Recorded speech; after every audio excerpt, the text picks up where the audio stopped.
On this Friday Eve from Tennessee, TNA Wrestling from the Pinnacle in Nashville will show you tonight that there is no surrender as we bring you coverage this Friday evening for TNA Wrestling. Welcome, everybody, to the discussions. We are just mere minutes away from the countdown. And of course, you can follow us right now on TNA Plus, and the show will be exclusively for TNA Plus subscribers come the top of the hour. Let's go ahead and make an impact on this Friday evening. And again, please remain hashtag Spoiler3 for SmackDown as we are focusing here primarily and strictly on TNA Wrestling. So with that being said, welcome to the TNA Wrestling live watch event courtesy of Live Studios. This is TNA No Surrender. Hello, everybody, and welcome back here once again to the Super Reliable Studios for another live watch event. Exclusively tonight, we are focusing on TNA Wrestling. You know what this is. For I am the simple man of the simple brand, the voice of SOS Forever Grateful of Professional Wrestling. Damn it. And my name is Noah Foster. I thank you all as always for tuning in. Please subscribe, comment, and tell a friend. You want to dictate the conversation, super chat, pay by the patch. It's as simple as that. I am never alone as we try to be that reliable outlook for all professional wrestling coverage for you. As with me always working 24/7, 365, day and night, all the time. It is Mr. Reliable, Walter Cruz. Again, subscribe today to the Rage of Wrestling. Walter, how are you? Here we are once again making an impact together with TNA No Surrender this evening. How are you, my friend? Doing okay. I somehow made it to a thing later than you, but no, I was picking up my son from the bus stop, and the bus ran a little late. That happens again. Priorities over passions, and sometimes TNA runs a little bit late when it comes to how they kick things off. But we'll see how they go here. Of course, it's the first TNA PLE since Genesis. Of course, starting off the new era since they've been on AMC 9 p.m. Eastern Standard Time on Thursday evenings. To bring you up to speed, here is tonight's card. We of course know we have two matches on the countdown. We will see Sinner and Saint and the Timu Nemeth in ring action. There is no justification right now on who their opponents could be, but I imagine Sinner Saint's got to be on everybody's radar when it comes to maybe becoming future challengers for the TNA World Tag Team Championships. As we transition from there, we will get a Knockouts Battle Royal where the winner will receive a future TNA Knockouts World Title shot, regardless if Laylan Lee or Anna Grace leave with the gold tonight from Nashville, Tennessee. BDE goes one-on-one with a man looking to cleanse TNA against Eric Young. What can we expect out of this first time ever singles grudge encounter? Everything and everything. He already been pile driven once. Let's see if BDE knows how to counter that point. Stax will defend the TNA International Championship against Trey Miguel, who earned the opportunity in the Feast or Fire briefcases. We'll see if Trey Miguel can win his first piece of singles gold. He was previously the X Division champion, who was last signed to TNA Wrestling. In a unique matchup, we have the Righteous working alongside the Hardys against the Order 4. Ahead of Mustafa Ali taking on Elijah in a guitar casket match tomorrow on Impact for those that'll be at the tapings, of course, for Saturday. We'll see if this 8-man squad goes the righteous way, or once again in Ali, do you trust when it comes to the power and trust of Special Agent Zero? This is bizarre to say the least, but this should be interesting and lead to some unique circumstances. And can the Great Hands maybe get one step closer to maybe challenging the Hardys for the TNA Tag Team Championships? Only time will tell. Jeff Hardy's definitely not going in 100%, though, after getting dropped in his head thanks to Bear Bronze of the system during that 8-man tag this Thursday on, of course, TNA Wrestling. We also know we have the TNA Knockouts World Championship on the line. That's Ariana Grace and Team Morella's, of course, daughter, the daughter of the director of 40. She will go after the gold against Layling Lee, where we know Dana Luna's waiting. And, of course, the champion here will wait for the winner of the Knockouts Battle Royal. Is Layling Lee about to thunderstruck Ariana Grace back to NXT, or are we going to get a WTF with a Cobra strike in 2026? Wait and see. The Knockouts Tag Team Championships on the line as well as Elegance brand M and headed by Elegance will defend the gold against Indi Hartwell and Brookside after Indi Hartwell was able to pin the Elegance brand in 6-woman tag team action. As of course, the Angel Warriors are all busy tonight and all are looking to leave with the ghost. Looking Indian President Zaya soar to new heights and receive our first championship since joining TNA Wrestling. Find out tonight. And of course, it all culminates in our main event, which could have huge implications. As Mike Santana and Leon Slater go in tag team action against Nick Nemeth, who still has the Collier shot, and Eddie Edwards, who is the next challenger anytime he wants, as he, of course, has the TNA World Championship Feast or Fire briefcase. And could this be a step closer for Leon Slater catching option C? Could Destination X be returning? Wait and see. That and so much more ahead as we look towards Sacrifice Rebellion that was just announced for Cleveland, Ohio. But tonight we focus on Nashville, Tennessee in the Pinnacle as we see who truly shows no surrender tonight, courtesy of TNA Wrestling. So, Walter, how you feeling overall about the card this evening? And right now, of course, folks, he's multitasking. As of course, you are with us on TNA Plus. The countdown is officially about to begin live as we got a video package here, and we will see soon enough what we kick things off with. Sandy, good to see you as always, and hope the Olympics are treating you well. Dre Magnuson, appreciate you as well. And figure those, by the way, that of course taking part of the Impact Wrestling City Predicting League. Of course, your predictions are final now. Good luck to all of you. As we got a beautiful overhead shot of downtown Nashville, Tennessee, as we are in the pinnacle. And much more than music will be at play tonight, despite the fact I think Elijah will show up. Probably on a horse, if I'm being perfectly honest. Dwayne Atkinson figuring that Leon Slater is going to challenge with option C. Again, we'll see if that happens as we see Eddie Evers in the system reboot. Brian Myers, Bear Bronson, Cedric Alexander making their way into the building, as well as the Call Your Shot Gauntlet holder, Nick Nemeth, who, of course, could cash in his opportunity anytime he wants and could spoil Eddie Edwards' chance if he wants to as well. And there you see the youngest in charge, the OG from the UK. Yeah. Of course, talking about Leon Slater, the youngest ever X Division champion. How did And they of miss the course, chance to have righteous versus sinner and saint? It like goes together. Somebody doesn't study the Bible or something. Somebody just went over their head. well, again, we'll find out what else goes over people's heads tonight as we get ready for tag team match. It looks like Sinner City are going to kick things off with local talent TW3 and Brad Attitude as we get action underway here. Who the hell are these guys? Well, again, like I said, local talent. For those that don't know, I've seen local talent from Tennessee, including one, of course, J-Rod, who, of course, defended her gold against Rachel Lay. Thank you again to Rachel Lay, who gave us her time. Please go check out our interview, folks, and follow Rachel Lay on the X and her continued wrestling journey. And, of course, we have Matthew Raybon and Tom Hannigan, the voices of TNA Wrestling, on our screen, doing Don West and Mike Tenay proud, in my opinion, since they took in that seat. I won't judge a book by its cover because you never know what hidden gems we got. That's the beauty of the wrestling business. Again, always fun the grind. And Sinner and Saint, they know all about the grind. You happen to know these two men out of Canada and Prestige Wrestling. Of course, Icarus and Judas. He's not even 100% because he looks like he got a sling or something. Well, it's been a little over a month since we last saw Sinner and Saint, but it's not like they've just been, sitting on the sidelines, not in action. Been about months since. What happened to the whole storyline of somebody working with NXT or something? Again, I think that, you're trying to add WWE and storytelling to a TNA product. They don't give a dang, dude, all right? Wasn't there like an invasion and Eric Young and all this weird stuff? Well, as far as I know, Eric Young's still trying to bring a cleanse, not a purge. And whether or not we get an idea of what that is tonight, that still remains to be seen. For those that are wondering, by the way, Brad Attitude is a freelancer out of the, North Carolina area. Previous background in football and baseball. 23 years involved in this game. Is that to keep your shoulder and your back straight or something?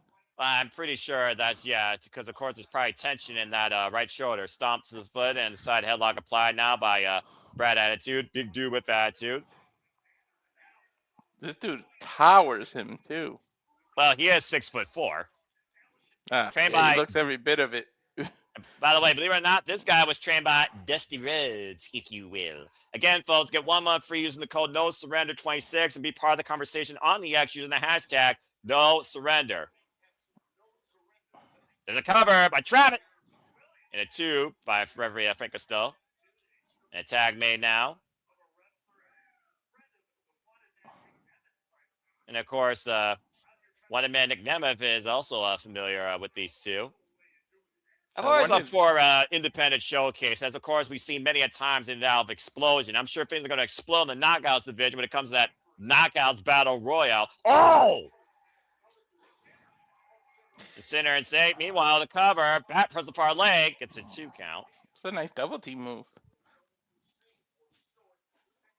Well, Saint's always been more of a technical background of this team. We talk about the different dynamics of tag team wrestling all the time here, Walter. As you see the total nonstop schedule scrolling across the bottom of your screen if you're with us, folks. Sacrifice will be the next time we cover TNA wrestling, of course, on PLE level. Before we head to Rebellion, that's in my neck of the woods in Cleveland, Ohio, in April. With a fake out punch.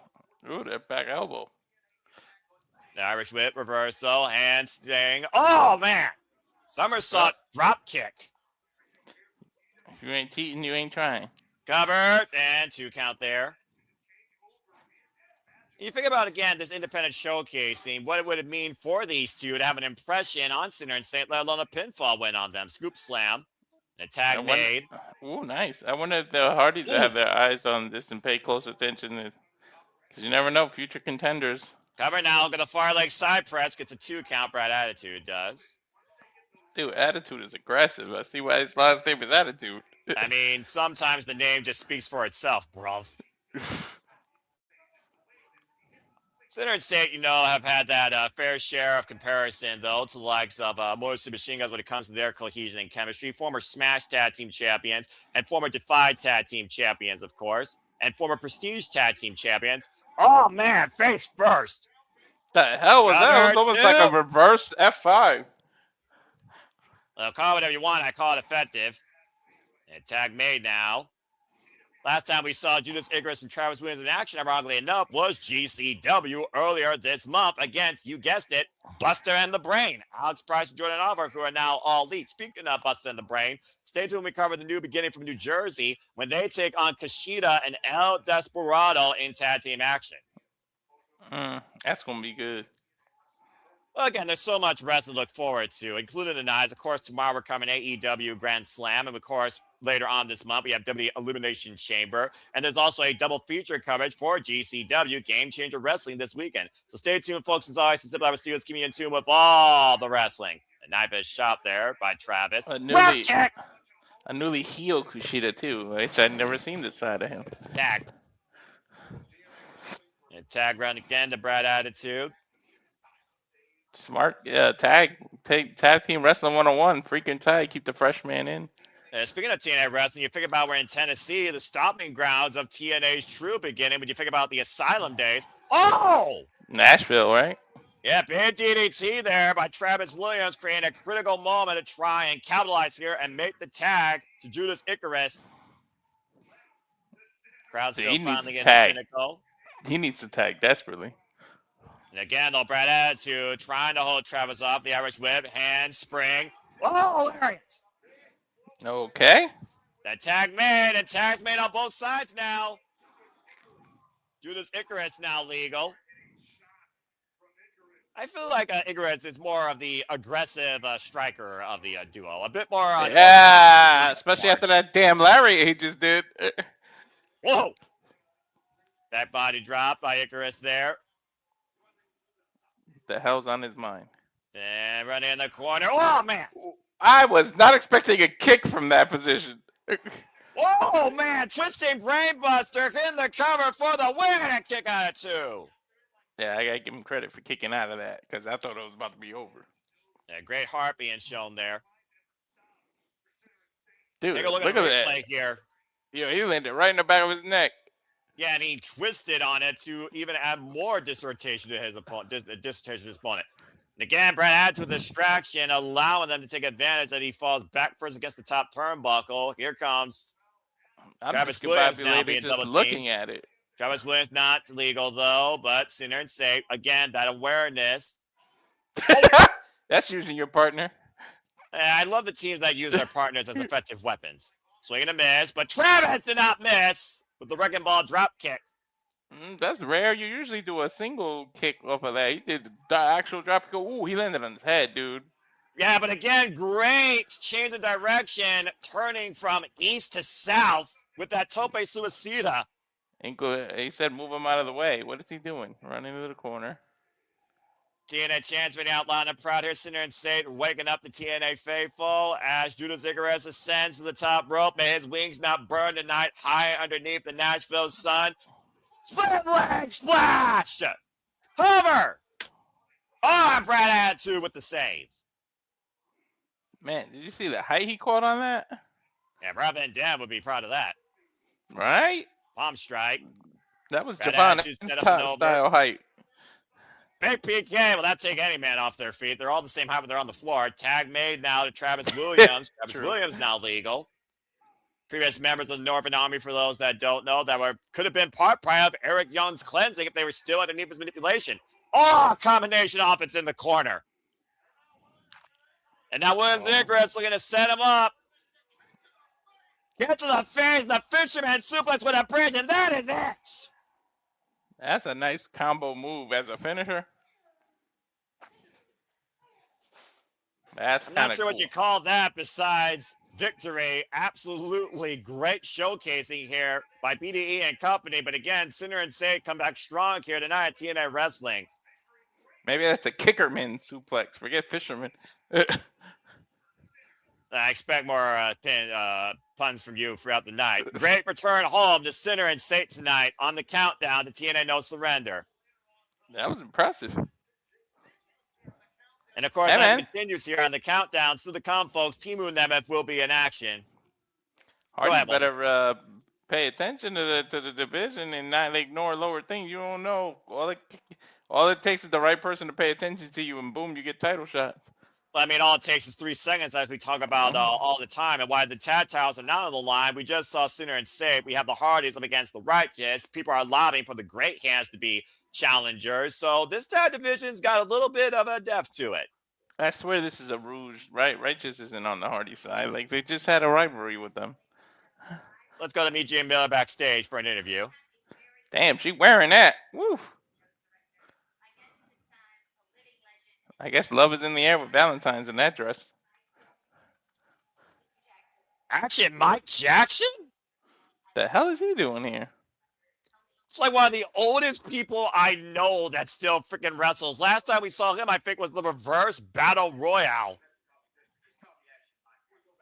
Action Mike, of course. For those that don't know, Action Mike Jackson is still active, 76 years old, 52 years involved in this game. You would think he's Japanese. They're the ones that stay in the game that long. Well, I mean, to your point. And there's Steph Delaney and Vance Warner, who, of course, made their intentions known that they're back here to make sure the age of Warner takes over. Don't book Mike Jackson versus Vance Warner, all right? Let the dude live.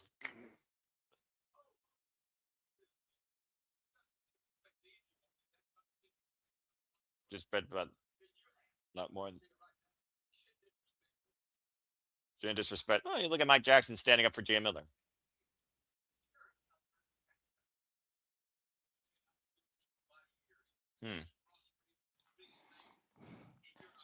This will be the definition of a mismatch. Dude, even Steph DeLander, I don't know if she's wearing heels or something. Even she's bigger than Mike. Huh? Don't book this. Don't book this. Please don't book this. I think we just got a match book, player. Oh, God. Director of Authority or what is she calling herself? The suits.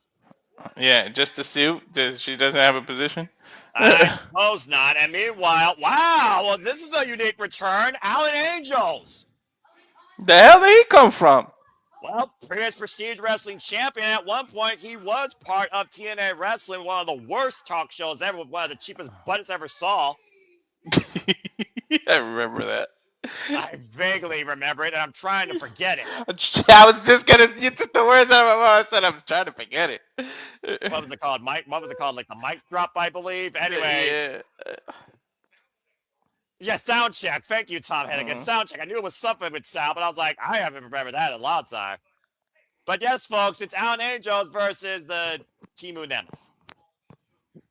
And of course, Ryan Nemeth got his ass kicked by a lady last night on TNA Wrestling in an Albuquerque street fight, and rightfully so. She's probably going to interfere in this. Look, if it means that we get Ryan Nemeth's face kicked off again where he needs freaking rhinoplasty at some point, then I'm all for it. I don't know. Sade needs to move on. Maybe she needs to win this battle royal. Forget about Well, I'm Ryan. thinking that Albuquerque street fight was the final super kick and the reason to move on. This is just something for Ryan Nemeth to try and stroke his own ego, whatever little bit that he got left. Let's not forget also Turkey Bowl winner that had to wear the turkey suit last year. She got to be involved in the battle royal, right?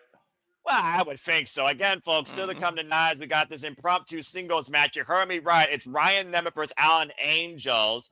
Knockouts Battle Royale, where the winner will receive a future TNA. Wait a second. Kaz. What the hell is Kazarian doing here? He's not even booked for tonight. Well, it appears we have company. The clown of TNA has arrived on our screen. I mean, he's been pissed since losing the title to Santana. Well, let's see what the self-proclaimed king in his own head has to say here tonight. You gotta earn it again, baby boy. You got no more call your shot. Nashville, Tennessee. The only 10 I see is me. Oh, good grief. That's not the cheapest pickup line I've ever heard of. For those that might have been a little bit sour by my words, I stand by them because there's a reason why America has over 50% divorce on both sides of the gender scale. That's like a 1976 pickup line over there. Wait, is he taking this match out of play and putting in the King's court? He's doing a talk show? I guess so. Wait, this isn't official, right? You can't do that. Can they just both kick him in the face?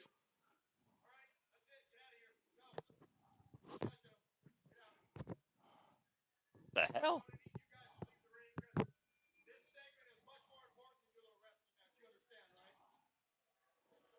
Debatable. Well, it means I don't have to see Ryan anymore. Go ahead. The King's speech apparently has taken over the countdown.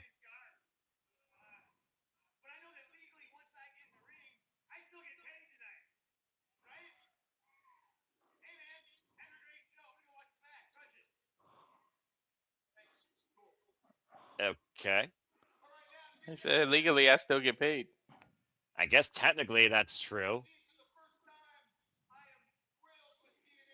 Yeah, it shows how much you mean to TNA there, Ryan. Oh, great. He got a brand new TNA contract.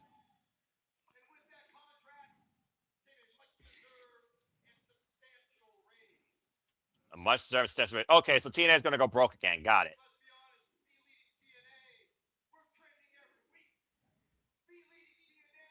It's me leading TNA. Do you realize that there's about 12 pounds that you're missing that doesn't say you're the leader of TNA? Delusion is a very powerful drug, Walter. I don't know. There's something made of, gold that you're kind of missing. The audience chanting what I believe, and that is, we don't care.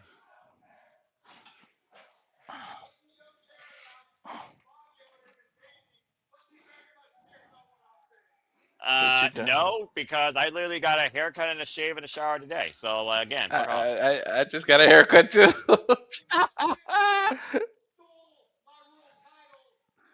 Saying Mike Santana stole his world title. You lost it fair and square in a freaking Texas death match. Said he wrestled it under what?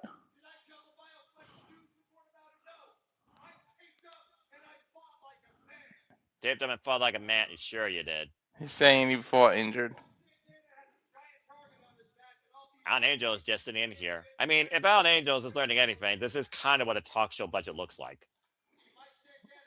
I don't know. Maybe he's waiting to kick him in the mouth. Well, we got 10 minutes of this nonsense, so I guess he's just going to keep jabbing. Leon Slater, Division Champion. That's correct. Of course, you're a former 6-time Division Champion. Don't tell me he wants to get back that X Division title. And he's talking about using option C. I think Kazarian is trying to plant seeds of dissension between Mike Santana and Leon Slater. He just knows Alan Angels is still listening. Yeah, he just realized that he's got a front row seat. And I think Alan's even saying what the audience is saying. Wrap it up. Yeah, wrap it up. We want wrestling, not you talking. Your dad should have wrapped it up. Alan, just kick him in the sunglasses. Are those goggles or sunglasses? I don't know. Blind him. I don't care. If it means we don't have to hear Kazarian anymore tonight, then I'm perfectly fine with that. Thank you, Alan. Seizing the microphone to shut Cass the fuck up. I think he's going to do a sound check. It has been over a year since Alan Angel's been in TNA. Yeah, he is the biggest asshole since Ken Anderson, and Ken Anderson was tolerable. Much like MJF, he was an asshole, but he was our asshole. Yeah, you know the difference between MJF and Frank Kazarian is? MJF was far more successful. And you know it. I think the match that we were about to get impromptu is going to turn into this. Ask him to get out of the ring. Well, you don't have enough time for a match in the countdown, but it doesn't mean Alan Angels isn't here to wrestle. And Alan is like, nope. Make him. Might be an opening impromptu, maybe. Just gonna explain something.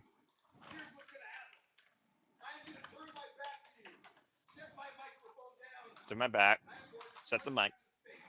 And he's gonna punch him in the face. Ooh, bold words. Actions speak louder than words. You know, we'll see if he backs it up. Drops the mic. Turns around. Oh no, with the punch!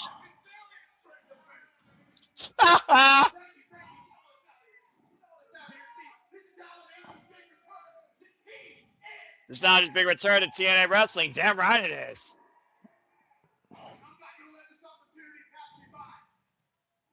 Not gonna let this opportunity pass him by. I think he's going to challenge the king. Yeah, he's no king. He's the court jester. And going out the king. Get in the ring, cross the line. Ooh. And maybe I'll take your crown. Oh! Is that a challenge? I mean, you know, let's see if the king is, you know, brave enough for a fight. How about that? Alan Angels was scheduled for a match tonight. To be fair, he's not in ring gear. Well, he wasn't scheduled to be here either, all right? So who's really wrong? Again, folks, we are 7 minutes and 40 seconds away from No Surrender officially getting underway, and we might have a crossover here. Alan Angels with the slingshot to Kazarian in the ring. We got official, and the bell rings, and we got a match here, Walter. I just felt that that's what this was turning into. You know what? I'm for it. If it means Kazarian gets his ass kicked, I'm all for it. The more I see this man gets his ass kicked and mouth shut, the better off I am. Alan Angels now trying to take advantage. A schoolboy roll off the cover, gets a 2 count. Imagine Alan Angels pinning for all it's worth a former TNA World Champion. Crucifix cover and a 2 count again for Alan Angels. Oh, the big right by Kaz finally strikes. Within seconds, too. That would have been hilariously embarrassing. Kaz right now, of course. Pissed off, of course. Coming back with a surgery repaired hand, it sounds like. Up and over, take over to Harris by Alan Angels. Sends Kazarian to the outside. And Alan Angels looking to follow the Lupe Suicida. Loving this so far. I mean, again, you reap what you sow, but you can't literally catch checks by your mouth. This is what happens. You can't interrupt the match and kick people out. And hook of the leg and a 2 count. Continue. You can't interrupt the match and expect no consequences. Listen, don't run your mouth that your ass. Don't try and write a check that your ass can't cash. Mm-hmm. Push him in the corner. Kazarian preventing Angel's wings up and around. Oh, the Mitsuga taking down Kazarian, trapping the arm here, center of the ring. I think he's gonna. Oh, I thought he verbally quit. Oh, wait a minute. Kazarian versus the pressure. The shoulders down on Allen. Forced the break at 2. Not that I want to give Kazarian credit, but man, he's wrestling not in gear and regular jeans. Wait. The sneaker on the rope. Come on now. No wrestling boots or nothing. He's got his Nikes and jeans on. He still hasn't even taken his jacket off. Oh, wait a minute on Angel. Schoolboy roll on Hawk and 2 count. A swing and a miss. Waistlock applied. Standing waistlock exchange. Out Angels push off the ropes. O'Connor roll denied. Back elbow strike. Kazarian, to your point, still seems to be fighting. Now, springboard moonsault. Lands on his feet. Looking for the crossways. Chicken wing. Out Angels down. Sarah the Ray's contract. Kazarian gets the win. Damn it. That was smart, though, to back up so he misses and he'll be in perfect position of that. Yeah, well, right now he needs to let him go. He made his point. I still think Kazarian is full of you know what, but I will give Kazarian some credit where credit's due. He got called out, he got punched in the mouth, and impromptu won a match night, no surrender.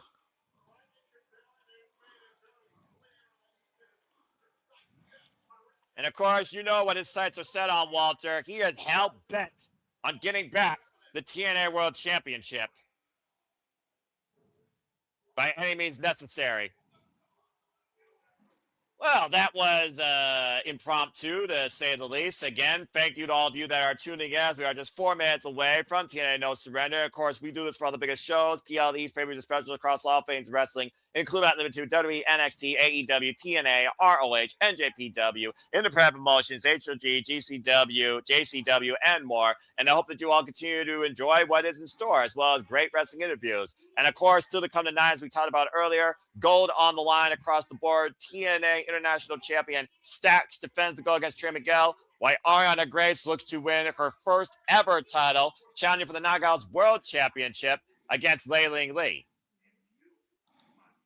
Mm. What a gift that would be for Valentine's Day weekend for these two. Not a gift I want. Oy vey. There is no way in hell that's happening. Yes, Friday the 13th, indeed. And again, Sandy, appreciate that as always. Again, sometimes people, all they want to do is complain. All people want is drama. But I guess if it means they get some sort of opportunity results, then I guess it means something. We already had bad luck. We had to watch Kazarian in a match. It was a short match for what it was worth. Still won. I still don't agree with this decision by Santino Marella to give his daughter this title opportunity. I don't agree with Daria with a lot of things, but I do sense this being heavily biased, Walter. Maybe he secretly wants to see his daughter get her ass kicked. Well, again, I just don't, I don't know. I've got thoughts about this that go beyond the ring when it comes to a family situation. And Lord knows Stax is not worth any damn thing, in my opinion. I'm Stacks and pretty pennies, sure. if that, and they aren't even made anymore. Well, again, folks, we are just getting ready. Top of the hour. We have a Knockouts Battle Royal. Winner will receive a future TNA Knockouts World Title shot, regardless if Lei Ling Lee or Ariana Grace walk out tonight as champion. And Danny Luna also has a guaranteed opportunity still to come. We just saw a moment ago the TNA International Champion Stacks getting prepared for his latest defense against the Feast or Fire briefcase holder, Trey Miguel, as Trey Miguel earned this opportunity through that match. It is also official. Snapshot if you want, folks. We got Mike Jackson in the ring against Vance Warner. Steph Delana will be in Vance Warner's corner. What the fuck? I wasn't prepared for a funeral today. Well, I would be lovely to be prepared for brand new champions as the Elegance brand defended the TNA Knockouts World Tag Team Championships against Indi Hartwell and Brookside after Indi Hartwell got the better of the Elegance brand in 6-woman tag team action. BDE looks to prevent whatever the cleanse is and maybe purge Eric Young from TNA Wrestling. BDE goes one-on-one with Eric Young tonight, but I got one of the condition of his neck regarding that pile driver this past Thursday on Impact. And as I told it earlier, Ariana Grace from NXT does challenge Lei Ling Lee tonight for the TNA Knockouts World Championship. After overcoming Zaya, can Lei Ling Lee once again prevent this title going back to NXT? And of course, 8-man tag team action. Before we see if Ali falls in a coffin, the Righteous are together with the Hardys this time, taking on the Order 4. And of course, our main event, this tag team bout, Mike Santana and Leon Slater taking on Nick Nemeth, Call Your Shotgun holder, and the next challenger for the TNA World Championship, Eddie Edwards. And the system, or more likely, will be in his corner. Because Santana survived this pressure, knowing Leon Slater could also be a threat coming. That being said, that's our card, folks. So, Walter, everyone, are you ready? Because TNA No Surrender is about to kick off right now. I think Righteous has a hidden agenda. I think you're very much on point there, bruv. But I guess we'll find out momentarily here. As, of course, we switch gears. And with Eric Young, can you really blame him? He's the old guard. All it is pretty much putting TNA ahead of everything. You just was like an old guard trying to protect his territory. Like, I don't know. What You does that can't really make blame Kazarian, Eric who Young. wants to be at the top no matter what and still believes he's the focal point of this new generation? I don't know. Maybe Frankie and Eric Young need to have a conversation. Dude, you remember Eric Young and Frank Kazarian had fallout in the rebirth of TNA Wrestling as a tag team when Kazarian made him fade to black. True. I don't know. As we get our cold opener here for Music City, USA. Of course, talking about Nashville, Tennessee. There you see a shot of beautiful live music venue. I hung out in a couple of those bars back in 2021 when I went to Nashville for Summiversary. You hung out at a bar? I drunk a Sprite. Don't get any ideas. 3 bars, actually. Kid Rock's Honky Tonk, the Johnny Cash bar, and some other bar across the street. $40 filet, though. What the hell? Prices sometimes. Jesus. Would I do it again? Absolutely. I thought about going back down to Nashville maybe this year just to get away. Lose myself in the neon ambience and music madness. I will also say this. No flop down tonight. That we know of. Dude, he got destroyed by Rich Swann in that freaking no-holds-barred match. Yeah, Eric Young died, and we're still seeing him tonight. To be fair, Eric Young's got a longer lifespan than Flapdower, I think, does. But I do see your point. And again, folks, be part of the conversation. Like, share, subscribe, comment. Tell everyone you know that's a fan of TNA Wrestling, and use the hashtag #NoSurrender to continue the conversation and spread the word. And again, please remain #Spoiler3 for SmackDown, as we will not be covering it, but we will probably be acknowledging it tomorrow night on the weekly Marbury Conversation Wrestling Match known as Saturday Shenanigans, hosted by me. Stay tuned for more on that regarding after our coverage of AEW Grand Slam Down Under in Australia, Sydney, Australia, with me, Ash, and Walter at the helm. But for tonight, it's all about TNA Wrestling demonstrating one thing, and that is there is within this company, still to this day, no surrender. It's a new era, Walter, unlike WWE, and right now I have no idea who's going to control it or who deserves to be at the forefront of it. But tonight, we very well might get an idea of who could be at the top of it. We'll see. Mike Santana demonstrated no surrender in that Texas Death Match at Genesis. Will he show the same tonight? As we are officially live virtually from Nashville, Tennessee for TNA Wrestling.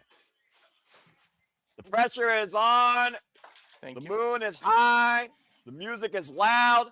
And the action is sure to be non-stop tonight, as only TNA Wrestling can bring. Hello, everybody, and welcome back once again to Sip Out Studios, as this is our coverage for TNA Wrestling No Surrender. Noah Foster, Walter Cruz, happy to have you part of the fun as we kick things off. It looks like with Mara Sardez, I believe, we're going to find out who will be a future challenger for the Knockouts World Championship. Time for a Knockouts Battle Royale. Told you she was going to be in it. Look, she's #1. To be fair, it's a battle royale, dude. Everyone's in there at once. She's just the first entrant. Oh, it's not. Okay, yeah. And of course, for those that don't know, a battle royale works when all the competitors are eliminated via over-the-top rope with both feet hitting the floor. It's going to be these things where not everybody gets an entrance, or what are we doing? Oh, wait, technically it's a pay-per-view, so I guess we'll see everybody's entrance. Shout out to Westside Gun, who, of course, been a huge supporter of Mara Sade, as well as writing her theme. We also have other knockouts you see already in the ring, including Harley Hudson and Maya. Sorry, I don't remember her last word. See what else we got here. What is this? Tessa's going to have to, Tessa Blanchard's going to have to be in this. You had to say her name. You would be correct. Being booed out of the building, the undeniable diamond, Tessa Blanchard. Almost makes you wonder, Tessa Blanchard, Mila Moore, and Victoria Crawford are all going to be in it. I think all three are, the way they put the names up.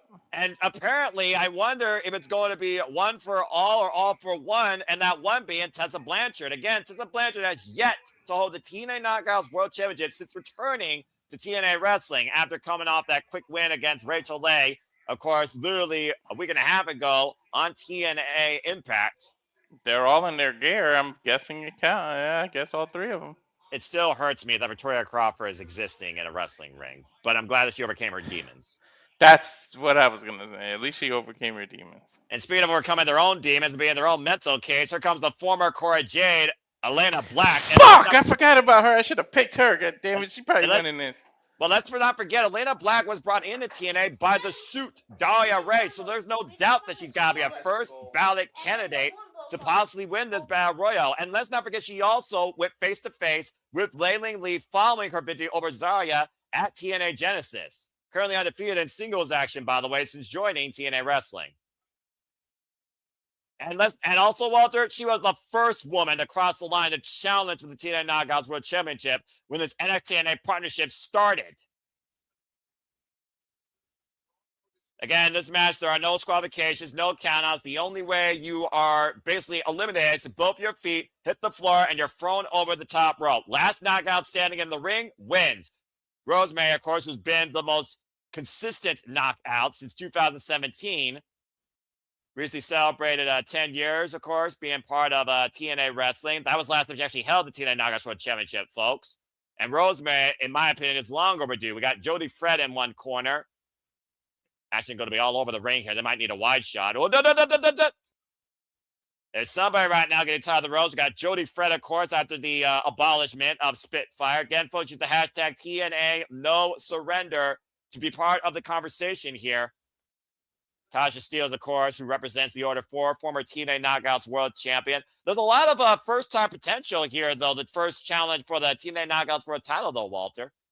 And, of course, folks, notice that it's all in-house for once tonight. No NXT talent. The last time I had Knockouts Battle Royal, or should I say Gauntlet match, I think it was a Battle Royal, though. Of course, we saw Kalani Jordan surprise us and win, and went on to challenge and win the vacated TNA Knockouts World Championship.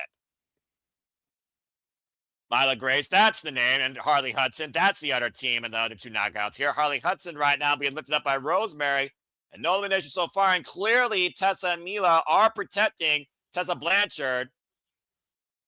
Jada Stone now battling Tessa Blanchard in the opposite corner. Looks like 1, 2, 3, 4, 5, 6, 7, 8, 9, 10, 11 knockouts are in this Knockouts Battle Royal tonight.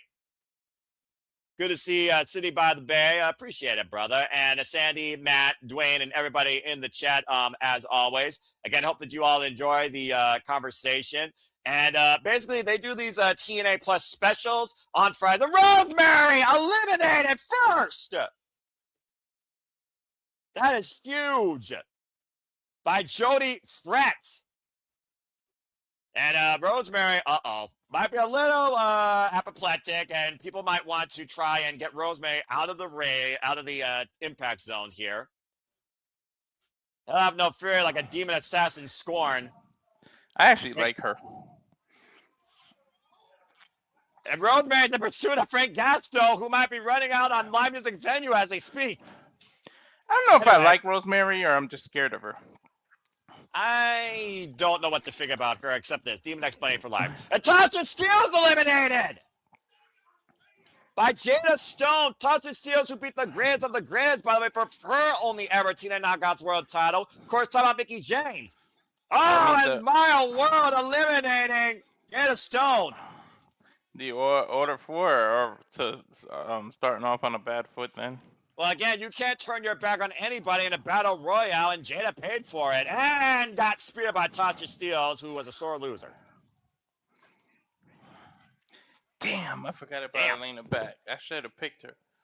We got 7 women left in this battle royal right now. Mila Moore, Harley Hudson, Myla Grace.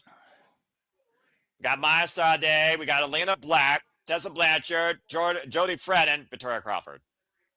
Irish Whip right now, and Harley Hudson, and my crystal ball says she's probably next to get eliminated. Well, Myla Grace and Harley Hudson came in here as a duo. Oh, wait a minute. To your point, Harley Hudson just got eliminated by Mila Moore. See? Bye, Pink. And there goes Myla's tag team partner. Meanwhile, Victoria Crawford and Mila Moore bringing... why are they bringing Maya back in the ring, though? That's a dumb idea. Again, you saw Maya showing out to the camera, and it cost her tag team partner. Wasn't there to protect her. We are down to 7.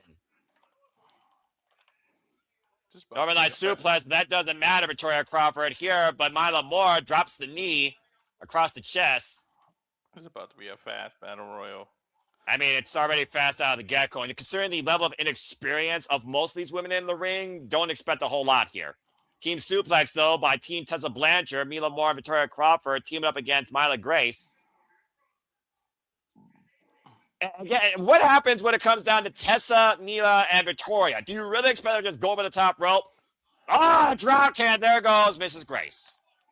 Myla Grace eliminated. They're probably fixing them about to answer that in a second. And I'll answer that question and acknowledge you sitting by the band of this battle royal. I was going to give you a little bit more background on BDE, who definitely has some potential considering his work in independence. And right now we are down to, I believe, 6. Mara Sade, Elena Black, Mila Moore, Jody Pratt, Tessa Blanchard, and Victoria Crawford. Go ahead, brother. He's TNA's Logan Paul. He's a YouTuber turned wrestling. Elena Black playing the boots to my side. Victoria Crawford up and over in the apron by Jody Pratt. Mila Moore coming to Victoria Crawford's aid, much to Tessa Blanchard's agenda.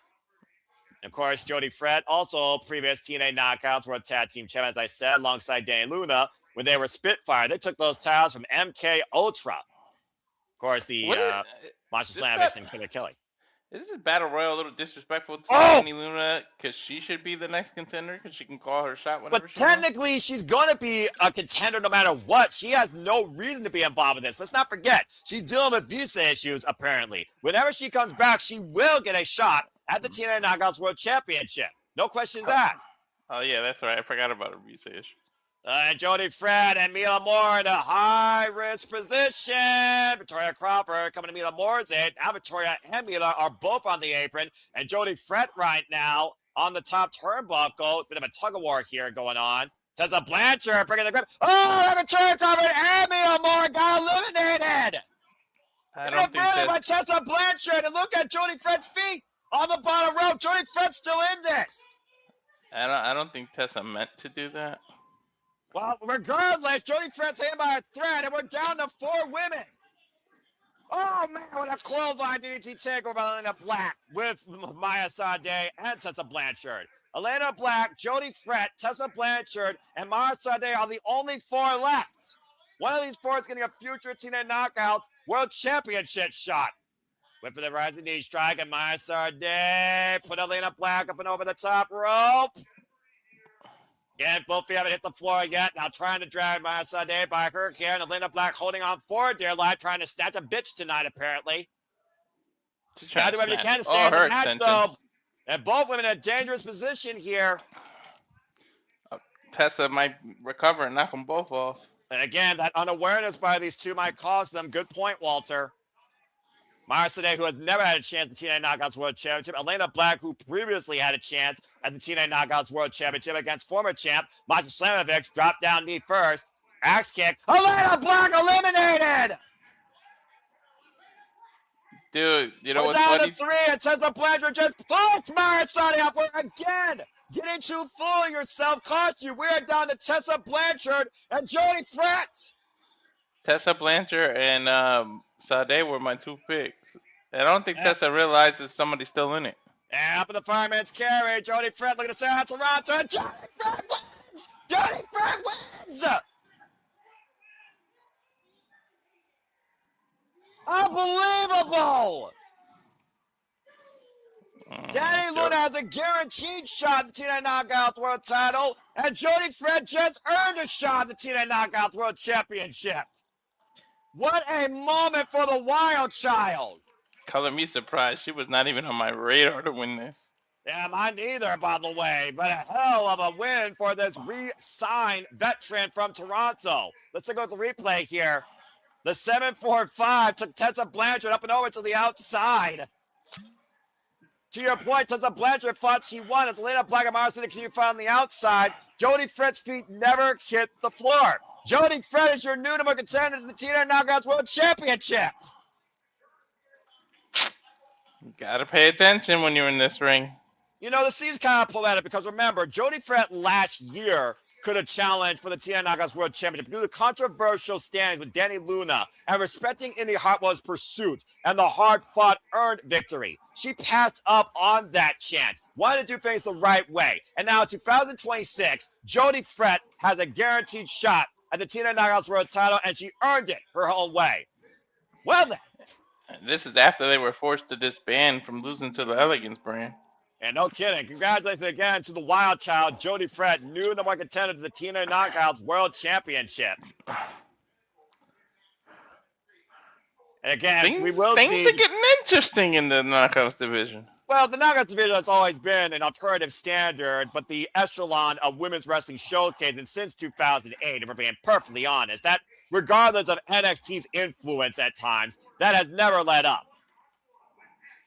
And of course, we got the Battle of the Ages. Speaking of knockouts, we have the Elegance brand taking on Indi, Hartwell, and Sarah Brookside. And we'll see if Indi, Hartwell, and Sarah Brookside say yeehaw to live music venue holding the knockouts tag straps. And of course, we run down the card one more time. And as I said earlier, regardless what happens, Jody Fred will now challenge Ariana Grace or Lei Ling Lee for the TNA Knockouts World Championship after tonight's match result concludes. Date to be determined, opponent to be determined, clearly too. And Danny Luna, you gotta imagine Danny Luna gets a chance to take the title from Jody Fred.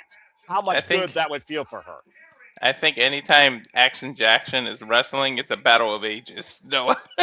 I'm about to say, that's accurate. And speaking of a battle of ages, the TNA World and TNA Exhibition Champion have to work together to fend off Nick Nemeth and Eddie Edwards as Mike Santana is on site on all three sides, if we're being perfectly honest. Just when you're getting used to like cheering for Eddie Edwards, they go right back to being heels. Yeah, it's just one of those things right now where, again, Eddie Edwards, he's just trying to keep the system alive and well. And with this reboot, they could be more dangerous than ever. Mm-hmm. We get a little overhead shot here of the Pinnacle, as you see, of course, the TNA faithful filing into this small but fun little venue. And Sandy saying, thank goodness Tessa didn't win. Don't want her anywhere near the title after most of us know her true character. As we go backstage with the lovely Miguel Miller, with the X Division champion, Leon Slater, and the TNA World Champion, Mike Santana, the real TNA champs in the room. If I have to be honest, I don't like this pairing because that means we're not getting neither one of those titles defended. Well, hindsight's 2020 when it comes to this being a house show, but maybe we'll set up something bigger at Sacrifice. You gotta consider, Walter, with TNA, they don't necessarily defend all their gold at every PLE as they should, but it is what it is. At least they're being showcased. True. I just wanted at least one of those titles to be on the line, especially the X Division. Well, you've been looking for a quality X Division Championship match since we saw him defend that against Myron Reed last year at Victory Road. And that was your X Division Championship match of the year, I believe. Yep, and Gemma Evans never got his legit shot because NXT interfered. We don't talk about that for good reasons. Just saying. We don't talk about that. We treat it like Bruno. We don't talk about that shit. Oh, no. That's the only time I'll sing. That's the only one you're getting. Ever. Anyway. What is Leon Slater's mindset regarding what you just talked about? Get excited. I mean, again, the youngest in charge. Imagine him going with option C and going after the TNA World Champion to become the youngest ever TNA World Champion. Hell, he had a chance to become the youngest ever NXT Champion against the ruler over Femi, let's forget. I'm still shocked that Moose never used that option.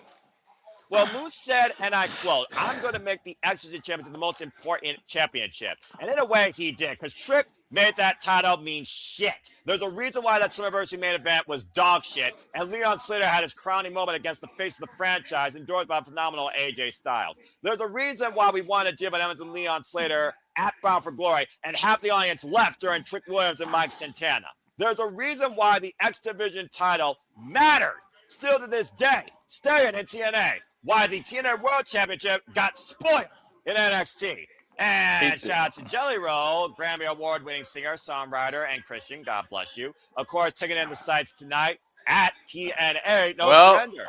He lives in Nashville, so. Exactly. And of course, shout out to Jelly Roll for the incredible effort he put forward last year at SummerSlam. That took a lot of guts. But coming up next, let's see if you smoke him if you got him, as Trey Miguel from the 419 looks to bring home the TNA International title. It's Stacks versus Trey Miguel for the TNA International Championship. I still can't believe Macklin is fired. Let's take on the tail of the tape here. Stacks won this title, crooked means, thanks to NXT Outcast 2 months ago. Trey Miguel, of course, got this title shot thanks to the Feast or Fire briefcase circumstances. But Daria has questions to Team Morella's decisions, though, ever since NXT pretty much has kind of been part of the scene and trying to take over from within. And also, he seems to be acting more personal than professional. It's This is the future son-in-law that could be in the Morella family. it is a point though when you think about it. Again, I don't know whether or not I could justify Santana Morella, who has always shown strong decorum and family values for the TNA locker room or anyone that's been in the TNA ring. And Who's speaking that of with singers, him? Teddy Oh, Swim's Teddy in Swim. the building. Wow. Teddy Swim's also an accomplished musical artist. For those that don't know, the guy that sings So used to be in a metal band. How's that for a mind fuck? Mm-hmm. Jelly Roll and Teddy Swim's in the building. Can we just get a concert right now in Nashville of all places? They look like a before and after photo. Yeah, I'm about to say, freaking hell, you got West Side Gun, you got Teddy Swims, and you got freaking Jelly Roll in the building. Where's the karaoke soundtrack? Trey Miguel, a benefactor of the Feast of Fire match. Steve Macklin, unfortunately, that sucks, man. Yeah, it actually is when you think about it. Teddy Swims, formerly a football player, got discovered, of course, love for musical theater before performing numerous Georgia-based bands spreading metal and funk. I wonder how that's booked behind the stage. Is it somebody's whose contract ran out, so they just make you grab that briefcase? I always figured that thing's rigged. I have no idea. And I'm pretty sure this is going to be rigged as well, as you see Stax being escorted by his future fiance, God help us, Ariana Grace, where Ariana Grace and Stax look to have their Valentine weekend with golden ambitions, shoulder to shoulder. We need to purge any NXT person from having any titles from TNA. Like, geez. I understand you could work together, but do we really need to give them all the titles all the time? Let alone, do you gotta give these type of stars that have zero to no star power these titles? Is this really bringing attention to TNA Wrestling and NXT, or is it drawing people away? That being said, Stax is going tonight into his fourth defense of the TNA National Championship after surviving a fatal four-way against BDE, Eric Young, and KJ Orso on the countdown to Genesis. I'll give them that credit. At least he actually defends the title. TNA and NXT, for what it's worth. 71 days this freaking crook's been champion. The fourth ever TNA National Champion. Of course, this title was first made at Unbreakable last year in that triple threat tournament where Steve Macklin won in the end. And tag made. And of course, Stax doesn't give a damn about TNA. Trey Miguel, the double A takedown, has been TNA favorite for the longest time and literally just got re-signed to TNA Wrestling. All on his own, because the rest of his boys are all elite. A hell of an effort, by the way, by the Rascals this past Wednesday on Diamond. Trey Miguel just clumbing away after the insult that Stax has been to Trey Miguel, assaulting him from behind, by the way, recently on TNA Impact. So Trey Miguel is going to be a little bit hot tonight. Almost as hot as a hot chicken in Nashville special. And leave it to a man to put a woman in front of him because he's a weak dick. Never mind. Oh, yeah, Grace, of course. Oh! Who a challenge for the TNA Knockouts World Championship later tonight can ill afford any slight accident. Maybe it's because he's a short stack. You know, there's men for that. Bring all down the corner. Then again, insecure men, that's just normal. And right now, Trey Miguel looking to go up and up. Oh, man. And Ariana pulled Trey out of the way, and Trey crashed and burned on the floor.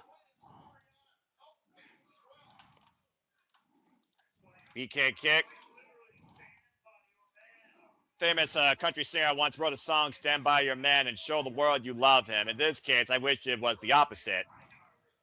Ain't no love here.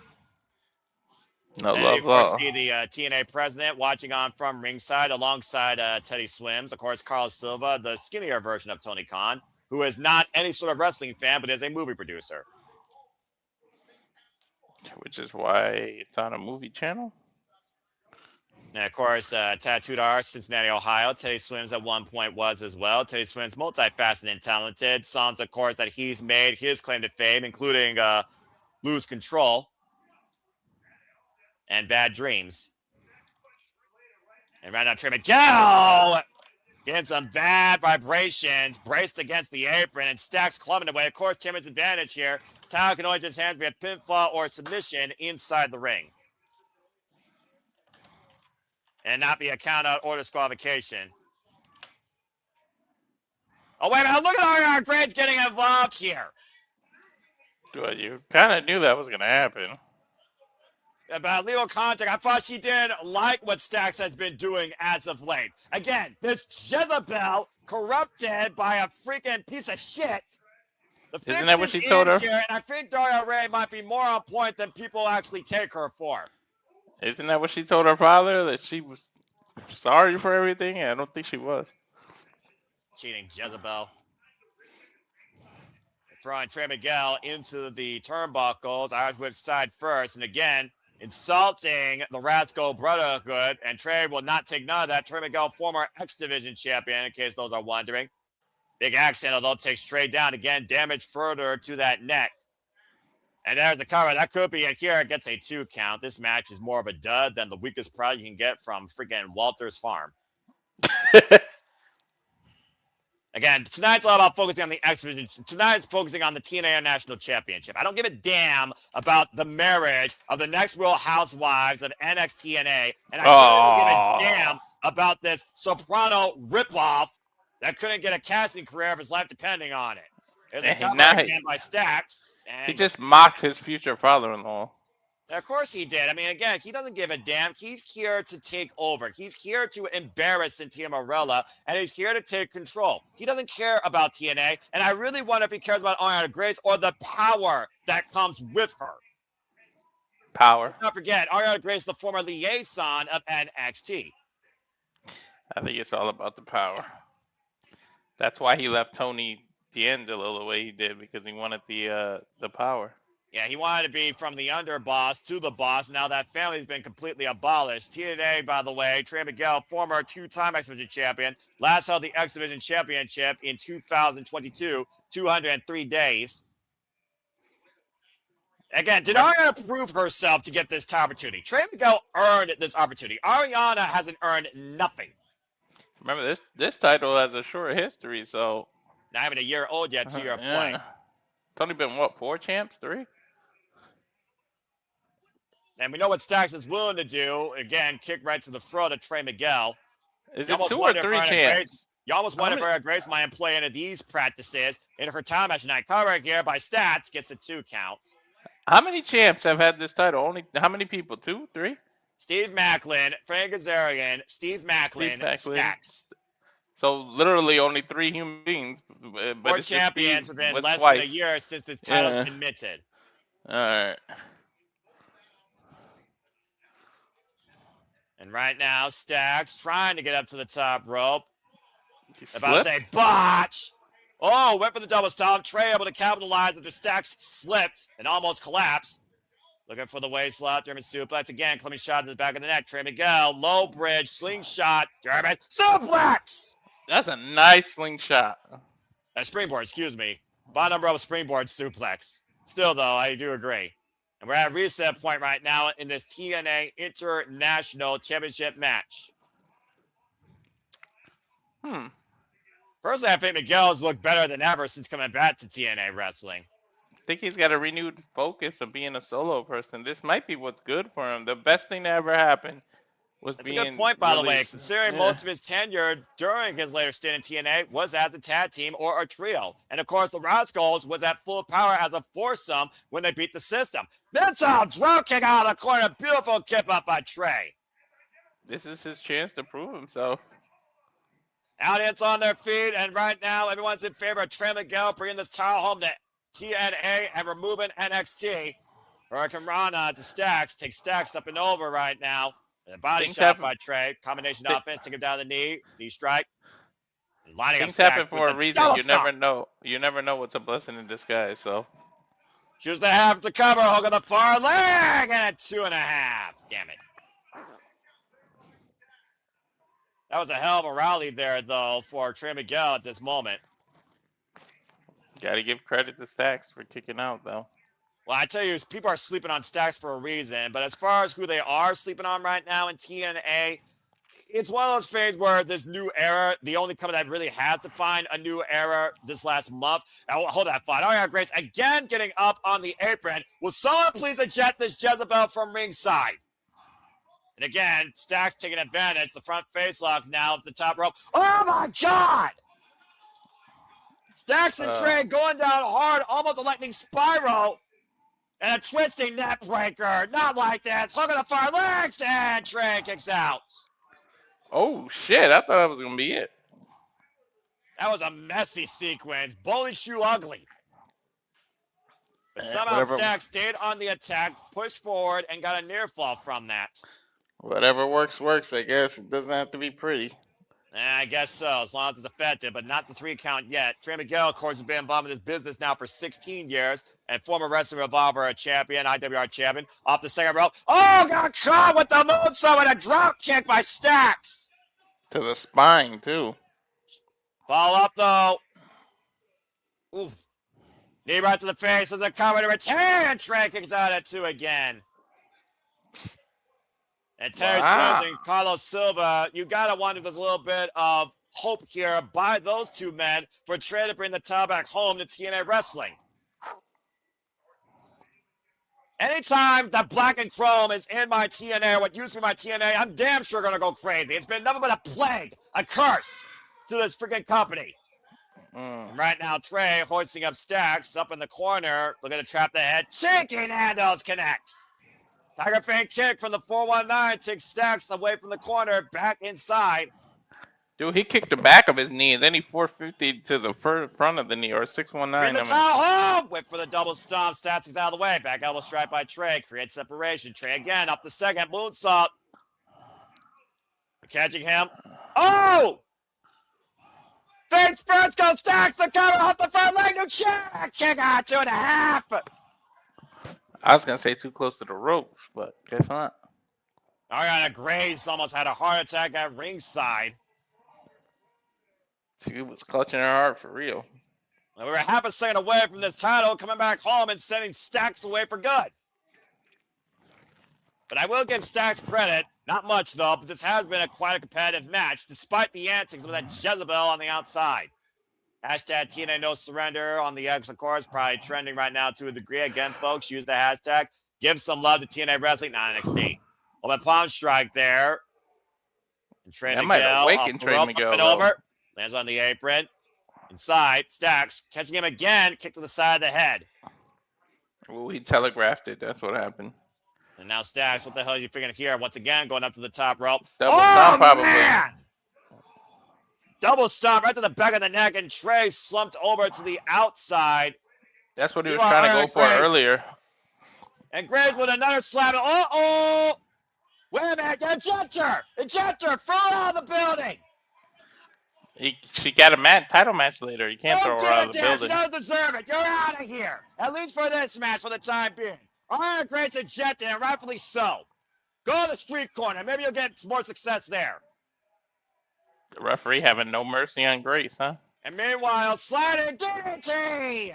I love that sliding delayed DDT on the floor. Incredible DDT. Trey Miguel right now. Huge opportunity to win the TNA National Championship. We're going to follow up. Ready to drop kick in the corner. Miguel might have stole momentum now.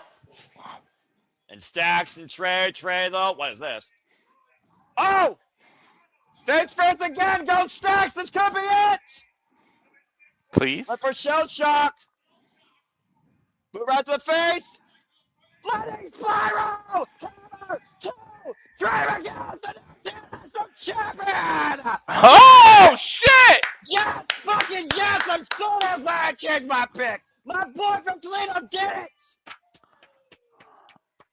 I didn't change my pick. I wasn't expecting that shit. Fuck you, Stacks. You collapse. Yes.